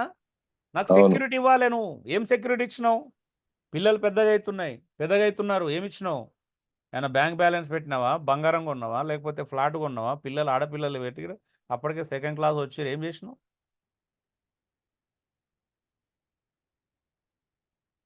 ఆడపిల్లలున్న తల్లులు భర్తలతో ఈ మాట అన్నరా లేదా? 2-3 సంవత్సరాల వయసు వచ్చిన పిల్లలు పుట్టినప్పుడే అని ఉండాలి కొద్ది రోజులకి. ఏమంటారు? నేనైతే ఏమనలేదన్నా. నేను మీ గురించి చెప్పట్లేదండి, స్త్రీల గురించి చెప్తున్నాను అయ్యా. ఎవరంటారు మాట? భద్రత ఎవరు కోరుకుంటారు? స్త్రీ కోరుకుంటుంది. పురుషుడు ఎందుకు కోరుకుంటాడు భద్రత? పురుషుడు విలువను కోరుకుంటాడు, స్త్రీ భద్రత కోరుకుంటుంది. స్త్రీ పెళ్లి కాకముందు తల్లిదండ్రుల సంరక్షణలో భద్రత కోరుకుంటుంది, అన్నదమ్ముల సంరక్షణలో భద్రత కోరుకుంటుంది. పెళ్ళైన తర్వాత భర్త సంరక్షణలో భద్రత కోరుకుంటుంది. పురుషుడు విలువ కోరుకుంటాడు. అవునా? అవునన్నా.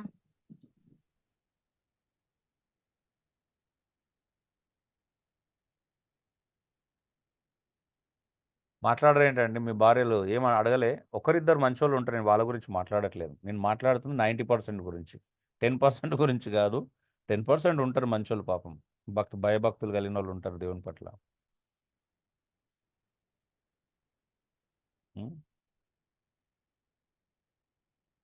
గుణవతి అయిన భార్య అనే టాపిక్ వస్తే అందరూ పరిగెడతారేమో బహుశా.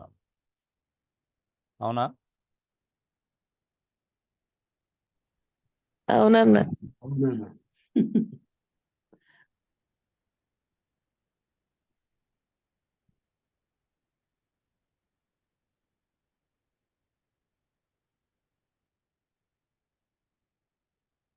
ఏమో మీరు ఎక్కువ యాక్టివ్గా లేరు, నేను ఆపేస్తాను.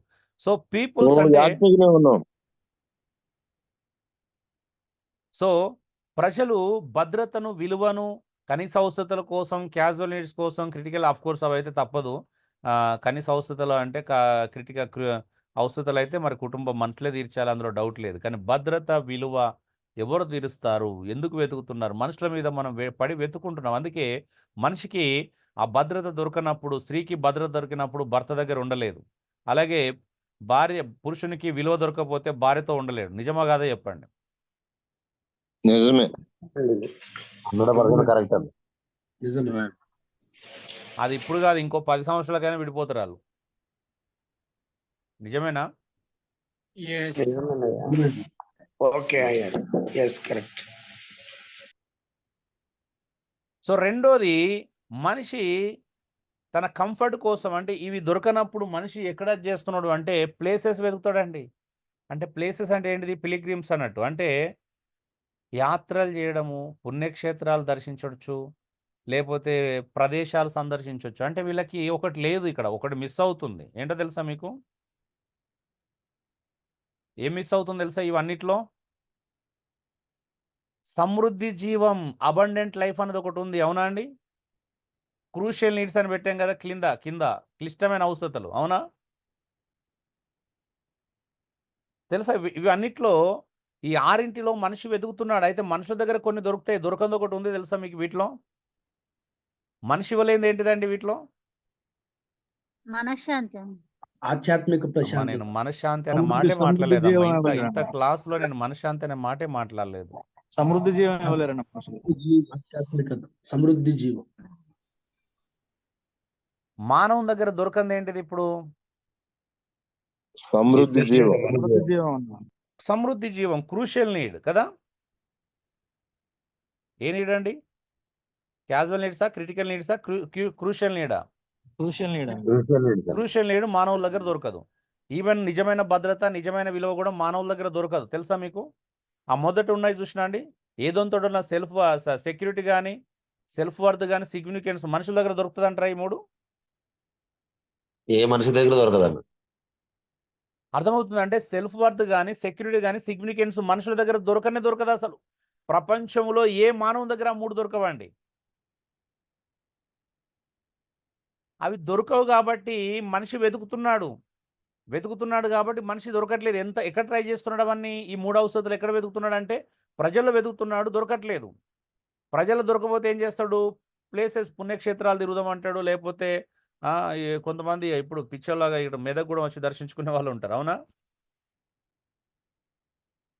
కొంతమంది ఎక్స్కర్షన్ అంటే లేకపోతే ఫ్యామిలీ ట్రిప్స్ చేస్తూ ఉంటారు ఇయర్లీ ఒకసారి. నిజమా? అవునన్నా. అంటే నిజమే. ఓ 50,000 1,00,000 ఖర్చు పెట్టి వేసేస్తారు. అయినా కూడా సాటిస్ఫాక్షన్ ఉంటుందా అండి? ఉండదు. అది జ్ఞాపకార్థంగా మెమొరీగా ఉంటుంది. కొంచెం ఎమోషన్స్ అదవుతుంది తప్పించి నిజమైనటువంటి సాటిస్ఫాక్షన్ ఇస్తుందా? నిజమైన అవసరం తీరుస్తుంది అది? తెలుసా ఇవన్నీ ఎందుకు చేస్తున్నారో? మనిషి లోపల ఒక వెలితి అనేది ఏర్పడుతుంది. ఆ వెలితిని ఫుల్ఫిల్ చేసుకోవడానికి ఇవన్నీ చేస్తున్నారని తెలుసా మీకు? ఎన్ని చేసినా మనిషి యొక్క వెలితి తీర్చబడదు. సో చేస్తారు ఇవన్నీ. ప్లేసెస్ తిరుగుతూ ఉంటారు. మనిషి లేదంటే పొజిషన్ కోరుకుంటాడు, హోదా పలుకుబాడి కోసం ఊళ్ళెడతాడు. అంటే నేను పొజిషన్ సంపాదించుకుంటే ఒక పొజిషన్లో ఉంటే నేను సాటిస్ఫై అవుతాను అనుకుంటాడు. అవునా? అనుకుంటాడు అనుకోడా? అవునయ్యా అనుకుంటాడు. ఇప్పుడు అదే ముందు పెట్టుకున్నాడు. మీకు తెలుసా ఎంత పెద్ద అధికారి అయినా, ఒక అమెరికా అధ్యక్షుడైనా కూడా నేను అమెరికా అధ్యక్షుడైనందుకు నేను చాలా సాటిస్ఫాక్షన్గా ఉన్నానని ఎవరు చెప్పలేడు. తెలుసా అండి మీకు?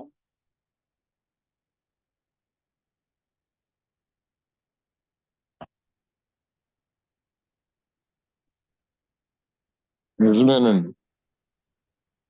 అంటే ఇవన్నీ ఏంటిది? పొజిషన్స్లోకి వస్తే మనం ఏదో దొరుకుతుంది అనుకుంటాడు. మనిషి దొరకదు.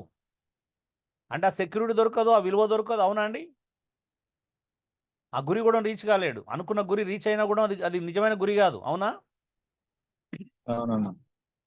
భద్రత ఉన్నట్టే ఉంటుంది, అక్కడే అభద్రత భావం ఎక్కువ ఉంటుంది. అవునా? ఎప్పుడు భయపడుతూ బ్రతకాలి. అవునా? నిజమా కదా? అవునన్నా నిజమే. ఎవరు ఎత్తకపోతారో అన్నట్టు. ఎస్. ఇంకేం చేస్తాడు? పొజిషన్ హోదా దొరకలే, కనీసం ఏముండాలా? ప్రాపర్టీస్, ఆస్తిపాస్తులు కూడా కట్టుకోవాలి. అందుకే పెళ్ళైన తర్వాత చూడండి గొడవలు ఎందుకైతే తెలుసా? దీనికోసమే అయితే. ప్రాపర్టీస్. మీ అమ్మోళ్ళు నాకు ల్యాండ్ ఇస్తానని ఇవ్వలేదు, నాకు సమాజంలో విలువ లేదు. మీ అమ్మ నాన్న ల్యాండ్ ఇస్తే నేను వ్యాపారం పెట్టుకుంటా, లేకపోతే నా పేరు మీద పెట్టుకొని కొంచెం విలువ సంపాదించుకుంటా. ఏమంటారు? ఎక్కడ వెతుకుతున్నారండి విలువని? ఎంతమంది యవనస్తులు ఆ మాట నేను చెప్పడం విన్నాను తెలుసా మీకు? అత్తమామ మీద ఎదుగుతున్నారన్న. అత్తమ్మ మీద ఆధారపడుతున్నారు. అత్తమ్మ ఇచ్చే ఆస్తి ఉంటే నాకు విలువ వస్తుంది, భద్రత వస్తుంది. ఏమంటారు? వస్తుందా? రాదు. రాదన్న. మొన్న కుర్రాడు ఏమన్నాడు, ఏమంటే లైఫ్లో ఏమైందని? ఏమున్నాయి, పెళ్లి చేసుకుంటే అమ్మాయి మంచిగా బాగా ఆస్తున్న అమ్మాయిని పెళ్లి చేసుకుంటే కట్నం వస్తుంది ₹1,00,00,000, కావాల్సినంత బతకవచ్చు, భద్రతగా బతుకుతా అంటున్నాడు. ఏమంటారు? అవునన్న, కుర్రలు అలాగే ఉన్నారండి మధ్యకాలంలో. సో మన అమ్మాయిలు కూడా ఏం కావాలి? భద్రంగా బతకాలంటే మంచిగా డబ్బునోనికి ఇచ్చేయాలి, పెళ్లి చేసేయాలి. ఏమంటారు? తల్లిదండ్రుల ఆలోచన అదే కదా. ఇట్లాంటి వాడిని ఇచ్చి పెళ్లి చేసిండు. మళ్ళీ మీరు ఎక్కడికో తీసుకెళ్తారు. కుర్రోళ్ళే కాకుండా తల్లిదండ్రులు కూడా అదే ఎంకరేజ్ చేస్తున్నారు అన్న. ఆత్మ దగ్గర అదే చెప్తున్నా నేను కూడా. తల్లిదండ్రులు కూడా ఏం కావాలా? భద్రత కావాలి. కూతురు ఎక్కడ ఉండాలి? బాగా డబ్బున్న వాళ్ళు ఇంటుంటే 5 ఎకరాలు 10 ఎకరాలు స్థలం ఉండాలి, మంచి ఆస్తిపాస్తులు ఉన్నాయా, మంచి ఇల్లు ఉందా చూడాలి. ఏమంటారు? మినిమం గవర్నమెంట్ జాబ్ అన్న. అవునండి.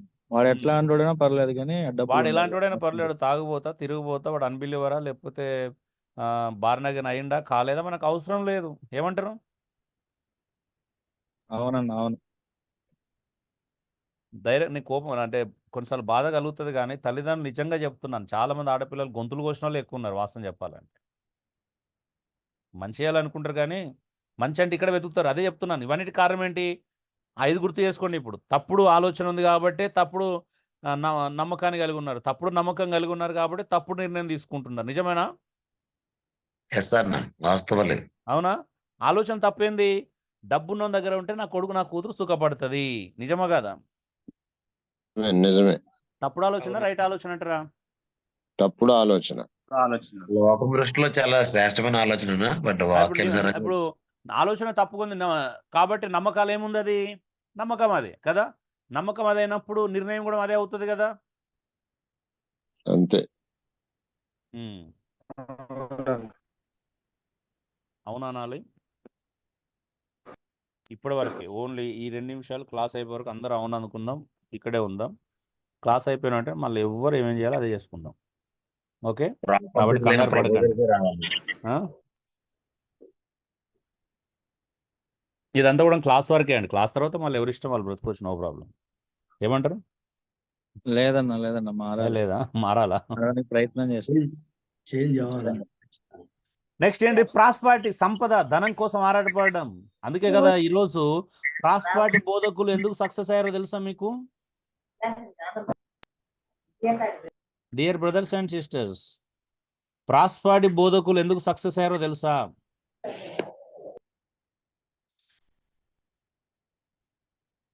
మాట్లాడరేంటండి? మానవుడు దాన్ని వెతుకుతాడు కాబట్టి వాళ్ళు సక్సెస్ రాయల్ అయ్యారు. గా బ్రతకడం కోసం, డబ్బు కోసమే అన్న ఇదంతా. ఆ, అందుకే అంటే ఏం చూపిస్తున్నారు ఇప్పుడు? ఆలోచన రాంగ్ ఉంది కాబట్టి, తప్పుడు నమ్మకాలు కలిగి ఉన్నారు కాబట్టి, తప్పుడు నిర్ణయాలు తీసుకున్నారు కాబట్టి ప్రజలకు తప్పుడు బోధలు చేస్తున్నారు. అవునా? ఏది ముఖ్యమని అవును. చెప్తున్నారు? డబ్బు, సంపద. ఆస్తి ముఖ్యము, సంపద ముఖ్యము, ఇవన్నీ ముఖ్యమని చెప్తున్నారా లేదా? అవునా? చెప్తున్నారు. బ్లెస్సింగ్స్ మళ్ళీ అంటే ఇప్పుడు ఇవే అన్న. ఇప్పుడు ఎక్కడ తీసుకెళ్ళారు? మళ్ళీ దిగజారుస్తున్నారా? సమస్యకు పరిష్కారం చూపుతున్నారా? మాట్లాడరు ఏంటండి? క్రైస్తవ్యాన్ని దిగజారుస్తున్నారు కదా. క్రైస్తవ్యాన్ని పాడు చేస్తున్నారు. అంటే ఇంకా లోపలికి తీసుకెళ్తున్నారు, గొయ్యిలోకి తీసుకెళ్తున్నారు, లిఫ్ట్ చేయట్లేదు. అవునా? అవునన్నా. ఏమండి మీరు ఎక్కువ మంది, 2-3 మాట్లాడుతున్నారు, 57 మంది ఉన్నారు గ్రూప్లో. మీతో వాళ్ళు అవసరం లేదా?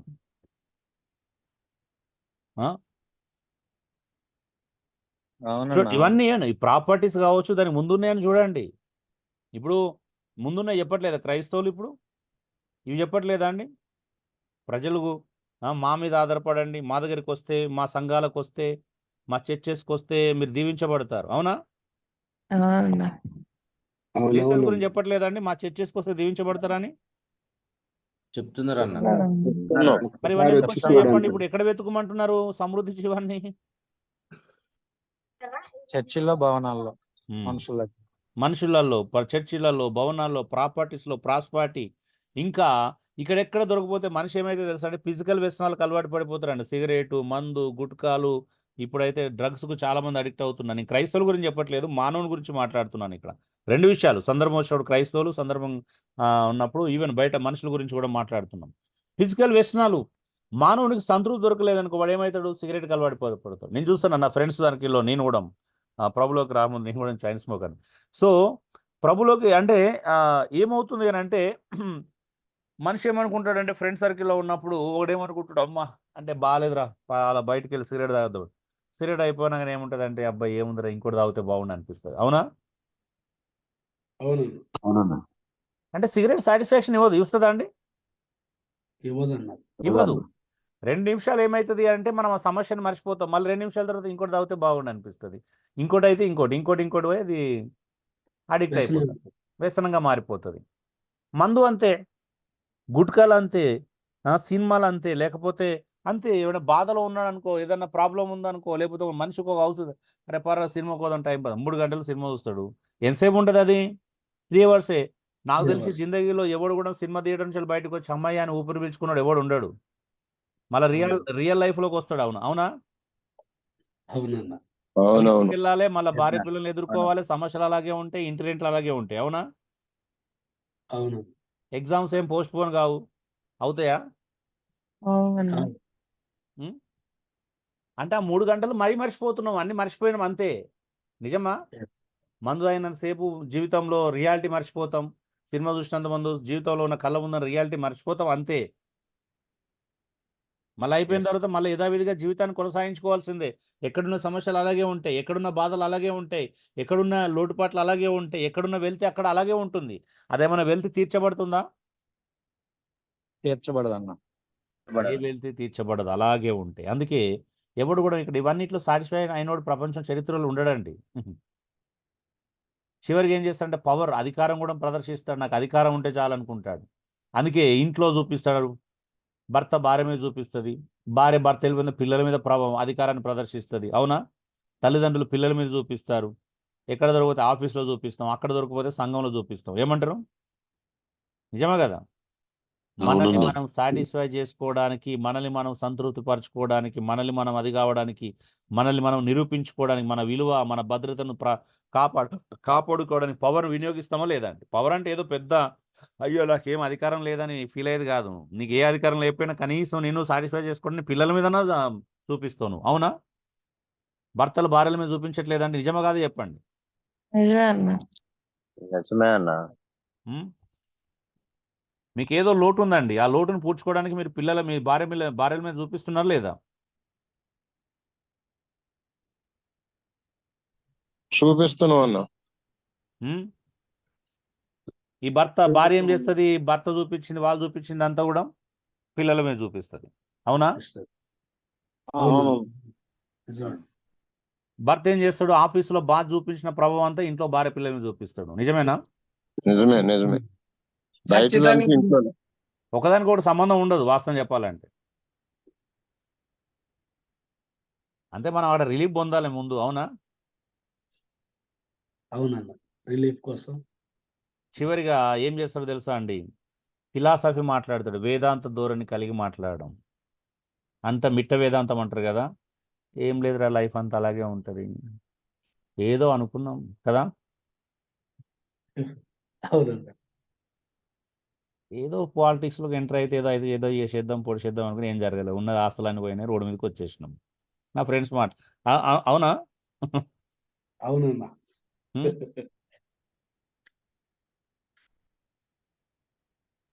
అంటే ఏముండదండి, ఫైనల్గా జీరోనే. మళ్ళీ నువ్వు ఏ పొజిషన్లోకి వచ్చినా, ఏ పరిస్థితిలో ఉన్నా, ఎంత ఆస్తున్నా, ఎంత అంతస్తున్నా మళ్ళీ జీరోనే. ఈ ఫిలాసఫీ మాట్లాడే దుస్థితి కూడా వచ్చేవాళ్ళు ఉంటారు చాలామంది. మరి నీ అన్వేషణకు ముగింపు ఏంటో తెలుసా అండి? Prince of piece. నీ అన్వేషణకు ముగింపు ప్రిన్స్ ఆఫ్ పీస్. సమాధానానికి కర్త, శాంతికి రారాజు అయినటువంటి ప్రభువైన యేసుక్రీస్తుని మానవుని జీవితములో సంపూర్ణంగా ప్రతిష్ఠించుకోకపోతే ఈ పై 8 మళ్ళను మొదటి నుంచి మళ్ళీ ప్రారంభిస్తాం. అవి ఇంకా నీ జీవితంలో ఉంటాయి, అవి విడిచిపోవు నిన్ను. అర్థమవుతుందండి? నువ్వు ప్రభులో ఉన్నప్పుడు కూడా మిగతా 8 ఇంకా నీ జీవితంలో ప్రభావితం చేస్తున్నాయి అంటే నీకు అర్థం కాలే. యేసుక్రీస్తు నీ జీవితంలో ఇంకా పూర్తిగా సంపూర్ణంగా నీ హృదయంలో ప్రతిష్ఠించుకోలేదు నువ్వు. నిజమా కాదా చెప్పండి ఇప్పుడు? హలో, అవునయ్యా నిజమే. నిజమే అన్న. నిజమే. మీకు తెలుసా యేసుక్రీస్తు మానవుని జీవితంలో ఎంటర్ అయితే ఏం జరుగుతుంది అనేది? అది జరిగిందా? మన జీవితంలో జరిగిందా చెప్పండి? చాలామంది జీవితంలో జరగడం నేను చూశాను, కానీ మన జీవితంలో జరిగిందా? యేసుక్రీస్తు మానవుని జీవితంలో మన హృదయంలోకి ఎంటర్ అయితే మన జీవితంలో సర్వ సమృద్ధిగా ప్రభుగా పౌలు అపోస్తులు ప్రతిష్ఠించుకోమని బ్రతిమలాడుకుంటున్నారు కదా, అలా ప్రతిష్ఠించుకుంటే ఏం జరుగుతుందో తెలుసా? అంటే మనల్ని చాలామందిని చూస్తే అలా ప్రతిష్ఠించుకోలేదనేది అర్థమవుతుంది నాకైతే, క్రిస్టల్ క్లియర్గా అర్థమవుతుంది. అవునయ్యా. నిజమేనా? మీరందరు నిజంగా ప్రభువుని సంపూర్ణంగా మీ హృదయంలో ప్రతిష్ఠించుకున్నారా అండి? లేదు లేదు. ఏ వ్యాపకం లేకుండా, సెకండ్ థాట్ లేకుండా, రెండో ఆలోచనకు తావివ్వనంతగా ప్రభునే మీ హృదయంలో ప్రతిష్ఠించుకున్నారా చెప్పండి? లేదన్న. మరి ఆలోచించండి ఇప్పుడు ఏం జరగబోతుంది అనేది. చూడండి, జవాబు లేదా పరిష్కారం. పై 3 అవసరతల కోసం ఇతరులపై ఆధారపడుతూ దేవుని తృణీకరించుట మంచిది కాదు. ఇప్పటి కూడా నువ్వు ప్రభువులో ఉండి కూడాము పై 3 అవసరతల కోసం నువ్వు మనుషుల మీద ఆధారపడుతున్నావు. నీ యజమాని మీద ఆధారపడుతున్నావు, నీ పనిచేసే వాని మీద ఆధారపడుతున్నావు, నీ తల్లిదండ్రుల మీద ఆధారపడుతున్నావు, నీ కుటుంబ సభ్యుల మీద ఆధారపడుతున్నావు. ఎవరి మీద ఆధారపడుతూ దేవుని తెలియకుండానే తృణీకరిస్తున్నావు. తెలుసా వాళ్ళ మీద ఆధారపడడం అంటే అర్థం ఏంటిదండి? దేవుని తెలుసుకోకపోవటం వల్ల. మళ్ళీ దేవుని తెలుసుకోవడం గురించి కాదండి, తృణీకరిస్తున్నావు. దేవుని తెలుసుకోవడం తెలుసుకున్న వాళ్ళ గురించే మాట్లాడుతున్నాం నేను. మళ్ళీ ఎక్కడో మీరు అవుట్ ఆఫ్ కాంటెక్స్ట్కి వెళ్తున్నారు. తృణీకరించడం వల్ల.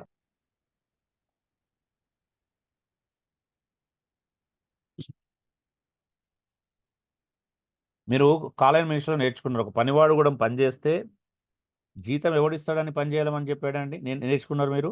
ఎవరిస్తారని చేయాలంటే పని? దేవుడేశ్వరాన్ని పరలోకమందు తండ్రి. ఉన్నటువంటి ప్రభువు మీకు ప్రతిఫలం ఇస్తాడని నమ్మకంతో పని చేయాలంట. అవునా? అవును అవునా కదా? అవును ఎస్ ఎస్ మరి అలాంటి 10 లేఖనాలు చూపించిన అయినా కూడా మనం ఏం చేస్తాం? ఎక్కడ ఈ expect లోకంలో చేస్తాం? ఉన్న అధికారుల మీద ఆధారపడతాం అంతే అన్న. ఆధారపడతాం. ఆధారపడి దేవుని తృణీకరిస్తున్నాం, దగ్గర అవుతున్నాం. మీరే చెప్పండి. అప్పుడు అలా ఆధారపడ్డప్పుడు మనకు చికాకు, ఫ్రస్ట్రేషన్, కోపం ఇవన్నీ వస్తున్నాయా దేవుని తక్కువ చేసినట్టే చేస్తున్నాం అన్న. కదా? వస్తున్నాయా లేదా చికాకు, కోపం, ఫ్రస్ట్రేషన్? Yes. బీపీ అవునన్నా షుగర్ వస్తున్నాయి. కూడా బోనస్ లో బీపీ షుగర్లు కూడా మనసు మలినం అవుతుందా లేదా చెప్పండి ఇప్పుడు? అవుతుందండి. అవుతుందా?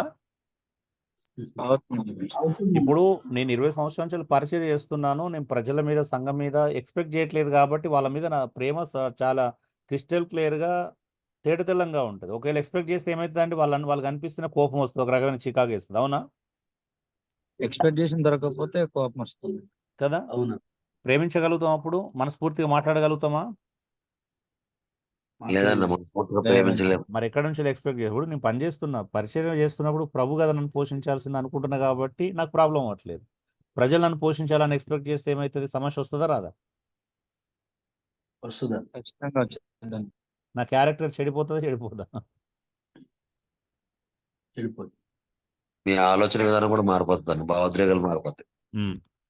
సో అర్థం చేసుకోండి. ఇప్పుడు చూడండి, పై 3 అవసరతల కోసం ఇతరులపై ఆధారపడుతూ దేవుని తృణీకరించడం మంచిది కాదు.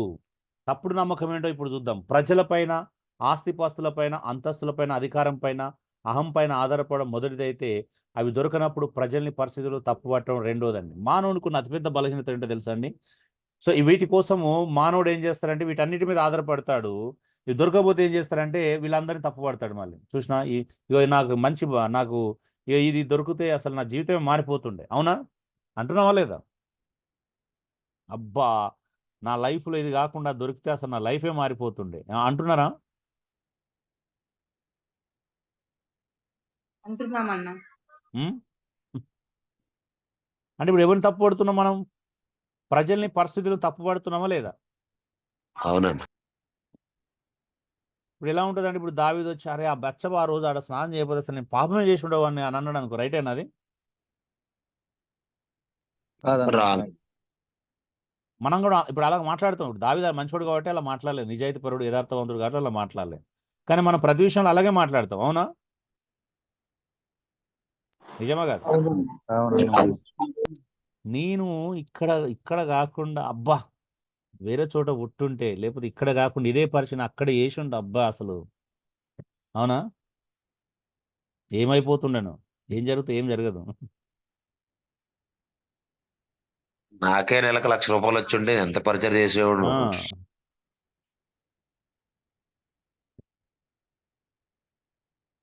సో మనం భద్రతను, విలువను, మన అవసరతలను ఏం చేస్తున్నామనంటే ఇతరుల మీద ఆధారపడుతున్నాం. దొరకనప్పుడు ఏం చేస్తున్నాం అంటే ఆ మనుషులని, ఆ పరిస్థితులను తప్పుపడుతున్నాం. అవునా? ఏమంటే ఇప్పుడు ఒక మనిషి మీద ఆధారపడతాం. ఆయన ఒక 20,000 ఇస్తే బాగుండు అడిగిన వెంటనే అనుకుంటాం. అడుగుతాం ఫోన్ చేసి 20,000 అంటే బ్రదర్ నా దగ్గర లేవు అన్నాడు అనుకో. చూసినావా ఏం మనిషి ఉన్నాడు ఆయన? 20,000 అడిగితే ఇవ్వనన్నాడు. అసలు మనిషేనా అతను? కోట్లు ఉన్నాయి ఆయనకు. ఇస్తే ఆయన ముళ్ళేమన్నా పోతుండే అన్నం అంటే ఇప్పుడు అర్థం ఏంటిదండి? ఇప్పుడు తప్పెవరు చెప్పండి? నిజంగా చెప్పండి ఇప్పుడు. హలో, మనదే అన్న. మనది. అడిగిన వాళ్ళదా తప్పు, ఇవ్వనోళ్ళదా చెప్పండి ఇప్పుడు? నిజంగా చెప్పండి ఇప్పుడు. జెన్యున్ గా మాట్లాడుకుందాం. అడిగినదే తప్పన్న. అడుగుతాడు ఇప్పుడు ఇవ్వకపోతే ఆ మనిషిని నిందిస్తాడు. ఇది రైట్ అంటారా? ఇది మంచి స్వభావమా, చెడ్డ స్వభావమా? చెడ్డ స్వభావం. ఇది మంచి వ్యక్తిత్వమేనా? కాదన్న. కాదన్న. కాదండి. ఆయన ₹1,00,00,000 ఉండే ఎందుకు ఇవ్వాలి చెప్పండి? నిజంగా చెప్పండి. ఎందుకు ఇవ్వాలి? అయినా మనం అడిగిన వెంటనే ఒక 1,00,00,000 ఉండే, 10 కోట్లు ఉండే, బ్యాలెన్స్ ఉండే, ఎందుకు ఇవ్వాలి చెప్పండి? ఒక రీజన్ చెప్పగలుగుతారా? అడిగిన వెంటనే ఎందుకు ఇవ్వాలి చెప్పండి? కోట్లు ఉన్నాడు. అవసరం లేదు. ఇవ్వాల్సిన అవసరం లేదన్న. ఇలాగా ఆ! ఆ బ్రదర్ ఆ బండి ఉన్నదేమన్నా పోతుండేనా? 10 నిమిషాలు బండి అడిగితే ఇవ్వలేదని అంటే, ఎందుకు నీకు అంత కోపం? ఎందుకు ప్రజలను తప్పుపడుతున్నావు?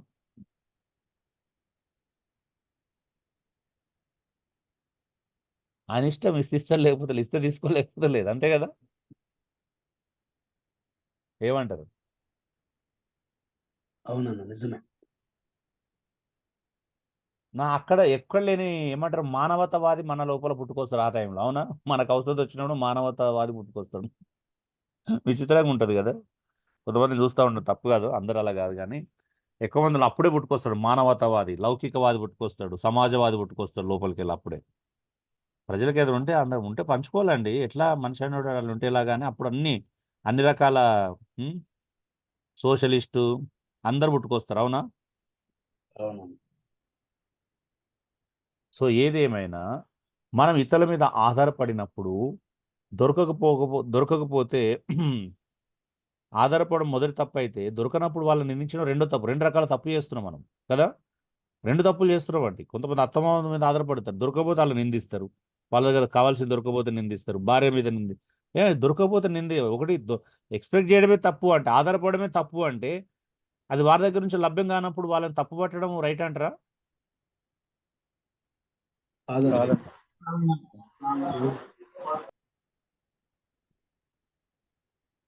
సో సరైన నమ్మకాలేంటో చూద్దాం.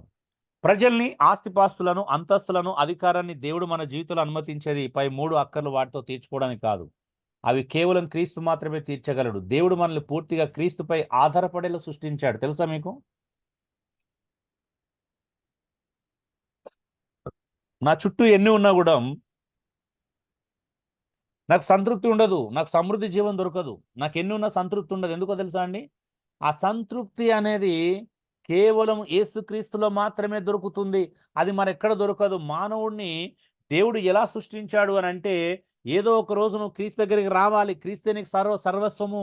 క్రీస్తు లేకుండా నువ్వు ఒక క్షణం కూడా బ్రతకలేవు అన్నట్టుగానే దేవుడు సృష్టించాడు. తెలుసా మీకు ఆ విషయం? హలో! అవునన్నా, అవును. కానీ మనం ఇగ్నోర్ చేస్తాం కదా! కొంతమందికి అవును. తెలియదు. కొంతమంది తెలిసి కూడా ఇగ్నోర్ చేస్తా ఉంటారు. నిజమా కాదా చెప్పండి? మనందరికీ తెలుసు యేసుక్రీస్తు ఒక్కడే మనకు సరైనటువంటి సమాధానం అన్ని విషయాలలో. నిజమా కాదా చెప్పండి ఇప్పుడు?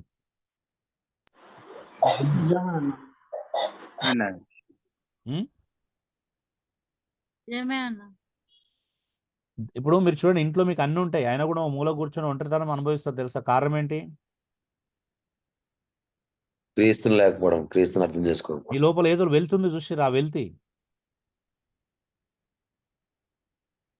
బ్లేజీ పాస్కల్ అనే సైంటిస్ట్ ఒక అద్భుతమైన విషయం చెప్పాడండి. ఏమన్నాడంటే, ప్రతి మనిషి హృదయంలో దేవుడు ఒక ఖాళీ పెట్టాడంట, ఒక ఎంప్టీ పెట్టాడంట. చాలామంది ఆ ఎంప్టీని ఇవన్నిటితో నింపుకోవడానికి ట్రై చేస్తున్నారండి. ముందు చెప్పిన ప్రజలు, తీర్థయాత్రలు, ప్లేసెస్, పవరు, ప్రాస్పర్టీ ఇవన్నీ ఆ ఎంప్టీనెస్‌లో ఫిజికల్ హ్యాబిట్స్‌తోని అన్ని రకాల వాటితోని ఆ ఎంప్టీనెస్‌ను నింపుకోవడానికి ప్రయత్నం చేస్తున్నారంట. అది ఎప్పటికి నిండదంట. ఎవరో తెలుసా ఆయన? ఆ ప్రిన్స్ ఆఫ్ పీస్‌ని తీసుకొచ్చి ఆ ఖాళీ ప్లేస్‌లో కూర్చొనబెట్టండి. పర్ఫెక్ట్‌గా సెట్ అయితాడు. ఇంక నీకు ఏ అవస్థత ఏర్పడదన్నాడు. ఏ ఎంప్టీనెస్ ఉండదంట లైఫ్‌లో. తెలుసా? ఎంత ధనం ఉన్నా, ఎంత ఆస్తి ఉన్నా, ఎంత అంతస్తున్నా నీకు ఎంప్టీనెస్ ఉంటుంది. కానీ యేసుక్రీస్తును సమృద్ధిగా కలిగిన వాని జీవితంలో ఎంప్టీనెస్ అనేది కనిపించదు. అదే తేడా. ఆమేన్. అర్థమవుతుందా అండి? అర్థమవుతుందండి. మీ అర్థమవుతుంది. జీవితంలో ఇంకా ఎంప్టీనెస్ ఉందంటే కారణం ఏందంటే క్రీస్తు లేకపోవడమే. క్రీస్తు సమృద్ధిగా లేడు మీ లైఫ్‌లో. యేసుక్రీస్తును సమృద్ధిగా కలిగిన వాడు ఎంప్టీనెస్ ఉండదు లైఫ్‌లో. నాకిప్పుడు ఎంప్టీనెస్ లేదు. లైఫ్‌లో ఎంప్టీనెస్ ఎందుకు ఉండదు అంటే క్రీస్తు ఉన్నాడు కాబట్టి. క్రీస్తు ఉంటే ఎంప్టీనెస్ ఏర్పడతది.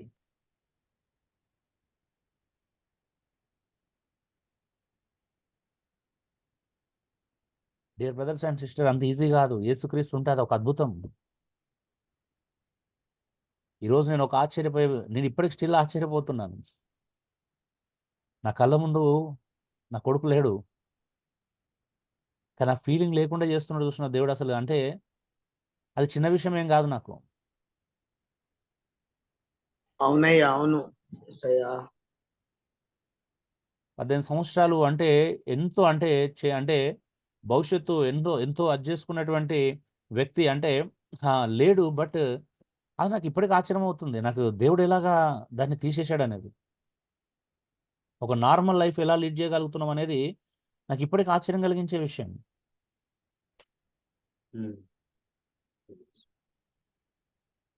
ఏం లేకపోయినా అన్నున్నట్టు బ్రతకవచ్చు. అది కేవలం ప్రభువైన యేసుక్రీస్తు ద్వారా మాత్రమే సాధ్యమవుతుందని. మీకు అది మీరు అందుకోలేదనుకోండి, అది పొందుకోలేదనుకోండి, ఇంకా వేస్ట్గా మనం ఎన్ని పరిచర్య, మీ పరిచర్య అన్నీ ఆపేసుకోవాల్సిందే. ఇంకేముంటుంది ప్రయోజనం చెప్పండి? పరిచర్య నాకు ముఖ్యము. మీకు నిజంగా యేసుక్రీస్తు ముఖ్యమో పరిచర్య ముఖ్యమో చెప్పండి? ముఖ్యం అన్న. అసలు దేవుడు నిన్ను సృష్టించిందే నువ్వు యేసుక్రీస్తు యొక్క ఔషధను గుర్తించడానికి. కాబట్టి ఈ సత్యం అర్థం చేసుకున్న వ్యక్తులను కానీ పరిస్థితులను కానీ నిందించడు, మరియు తప్పుపట్టడు, కానీ దేవునిపై పూర్తిగా ఆధారపడతాడు. దేనికి భయపడు, దేనికి కృంగిపోడు, దేన్ని బట్టి ప్రశ్నించడు. ఇలా ఆ డాక్టర్ అలా చూస్తే బాగుండు, ఆ గవర్నమెంట్ ఇలా చేస్తే బాగుండు, దానికి ఎందుకు మందు లేదు ఇప్పటి వరకు, ప్రపంచంలో ఇంతమంది సైంటిస్టులు ఉన్నారు, దీనికి కూడా ఒక మందు కనిపెడితే బాగుండు, ఇలాంటి ఆలోచన రాలే మాకు. ఇన్ని హాస్పిటల్ తిరిగాం, 4 సంవత్సరాలు నిర్విరాంగా ప్రయాణాలు చేస్తూనే ఉన్నాం, జర్నీ చేస్తూనే ఉన్నాం. మధ్యప్రదేశ్ వెళ్ళాం, పాడర్ వెళ్ళాం, తిరుపతికి వెళ్ళాం, తమిళనాడు వెళ్ళాం, ఎక్కడెక్కడో తిరిగాం, 15 హాస్పిటల్ ఎన్నో తిరిగాం. అంటే ఎన్నో రకాల వైద్యులను సంప్రదించాం, ఆయుర్వేదం వాడాం, అన్ని రకాలుగా సప్లిమెంట్స్ వాడాం, రకరకాలుగా. సో నేను ఎవరిని కూడా తప్పుపట్టలేదండి. ఈరోజు నా భార్యగా, నా కుటుంబ సభ్యులు ఎవరిని కూడా పాయింట్అవుట్ చేయలేదు, ఎవరిని నిందించలేదు, ఎవరి గురించి చెడుగా మాట్లాడలేదు, ఎవరి గురించి నెగిటివ్గా మాట్లాడలేదు.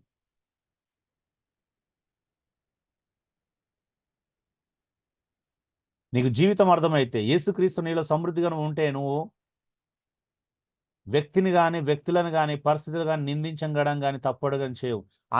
ఈ అమ్మాయిని పెళ్లి చేసుకోవడం ద్వారా నాకు సమస్యలు అంటాడు ఒక ఆయన. ఈ భర్త లేకపోతే నేను ఎంత హ్యాపీగా ఉన్నా, ఈయన పెళ్లి చేసుకోవడం ద్వారా నా సమస్యలు అని ఒక భార్య అంటది. క్రైస్తవులు వీళ్ళందరూ మళ్ళీ, అవునా? అవునన్నా. మా అత్తమ్మ వాళ్ళు అలా ఉండకపోతే, ఈ అత్తమ్మ వాళ్ళు దొరకపోతే నా లైఫ్ ఎంత బాగుంటుంది అంటది. నిజమేనా? వీళ్ళందరూ మాట్లాడుతుంది అవునన్నా. క్రైస్తవులే. వీళ్ళ ప్రాబ్లం ఏంటో తెలుసా అండి? వీళ్ళ జీవితంలో క్రీస్తు లేకపోవడం అసలైన ప్రాబ్లం. వాళ్ళు అర్థం చేసుకుంటలేరు అది. వీళ్ళ ప్రాబ్లం అత్తమ్మ అనుకుంటారు, భార్య అనుకుంటారు, భర్త అనుకుంటారు, అంతస్తులు అనుకుంటారు, ఆస్తి లేకపోవడం అనుకుంటారు, రోగం అనుకుంటారు, బాధ అనుకుంటారు, వ్యాధులు అనుకుంటారు, లేకపోతే గ్రామంలో పుట్టడం అనుకుంటారు, లేకపోతే మీ విలేజ్లో ఉండడమే సమస్య అనుకుంటారు కొంతమంది. అసలు మీలాగా మీ సిటీలో ఉంటే మాకు ఈ సమస్యలు ఉండవు అనుకుంటారు. ఇవన్నీ పిచ్చి ఆలోచనలే. నిజమేనా? నిజంగా పిచ్చి ఆలోచనలేదు. నిజమే అన్న.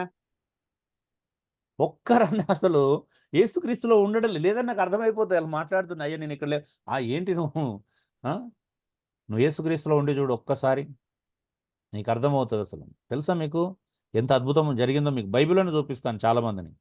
ఉదాహరణ చూడండి, మోషే, యోసేపు, యోబు. ఎక్కడన్నా వాళ్ళు ప్రభు నిందించారా అండి? ఎవరినన్నా దేనన్నా నిందించారా వాళ్ళ సమస్యలను బట్టి?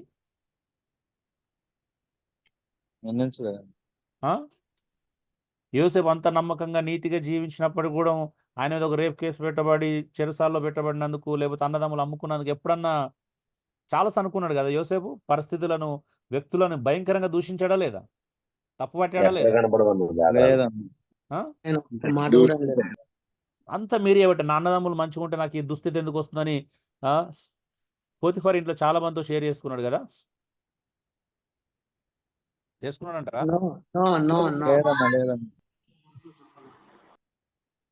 చెరసాల పెట్టబడిన తర్వాత నా భార్య, నా యజమాని మంచివాడే, నా యజమాని భార్య కూడా మంచిదైతే నాకు ఈ దుస్థితి వచ్చేది కాదు అనుకున్నాడా?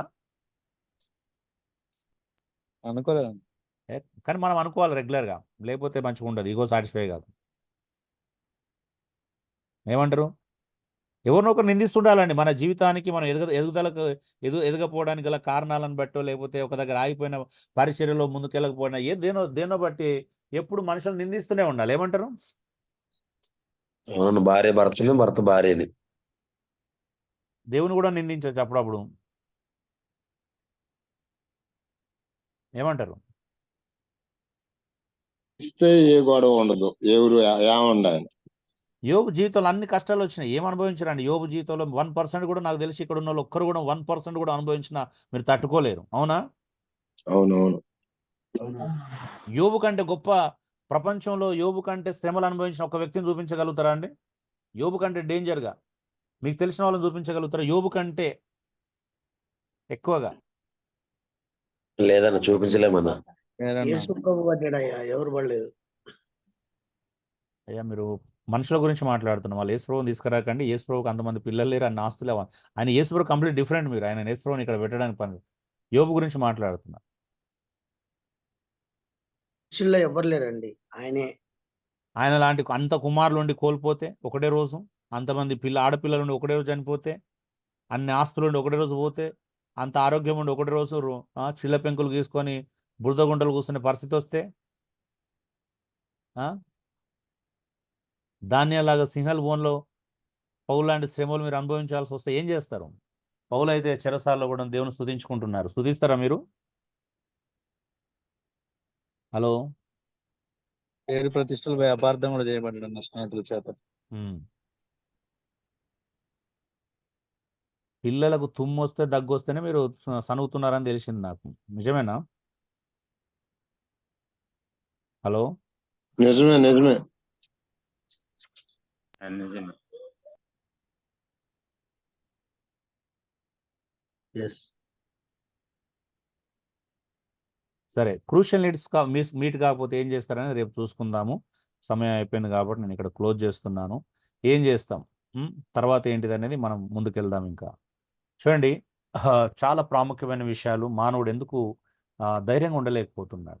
ఒక మాట చెప్పి నేను ముగిస్తాను, గుర్తు చేస్తాను, కన్క్లూజన్ కాదు, మళ్ళీ మీకు అర్థమవుతుంది. యోహాను సువార్తలో 7వ అధ్యాయంలో కానీ 3వ అధ్యాయంలో 4వ అధ్యాయంలో యేసు ప్రభువు చెప్పింది అది. నేనిచ్చు నీళ్లు త్రాగువాడు మరలా ఎన్నడు దప్పికొనడు. That is called abundant life, సమృద్ధి జీవం. ఆమేన్. స్తోత్రం. ఆమేన్. అది మీరు పొందుకోలేదు కాబట్టి ఇంకా స్ట్రగుల్స్ అవుతున్నారు. నాకు డౌట్ లేదు, అన్డౌట్ లేదు, నేను డౌట్ లేకుండా చెప్తున్నాను. అవునండి. యేసు ప్రభు నీళ్ళు ఇచ్చేవాడు మరలా ఎన్నడూ దప్పికొనలేదంట. దప్పికొనడంట. వారి నుండే జీవ జలపు నదులు బయటికి పొంగి పొర్లి ప్రవహిస్తాయంట. మరి మీరే దాహం తీర్చుకోలేనప్పుడు పక్కన దాహం ఎలా తీరుస్తారండి? నిజంగా ఆలోచించండి. మన దాహమే తీరినప్పుడు పక్కన దాహం ఎలా తీరుస్తాం? మరి యేసుక్రీస్తు ఇచ్చిన నీళ్లు తాగారా? సమృద్ధి జీవాన్ని అనుభవిస్తున్నారా మీ జీవితంలో? ఏది నాకు కుదవలేదని చెప్పగలిగే స్థాయికి వచ్చారండి? నా జీవితంలో ఏం కుదవలేదని చెప్పగలిగే స్థాయికి వచ్చారు?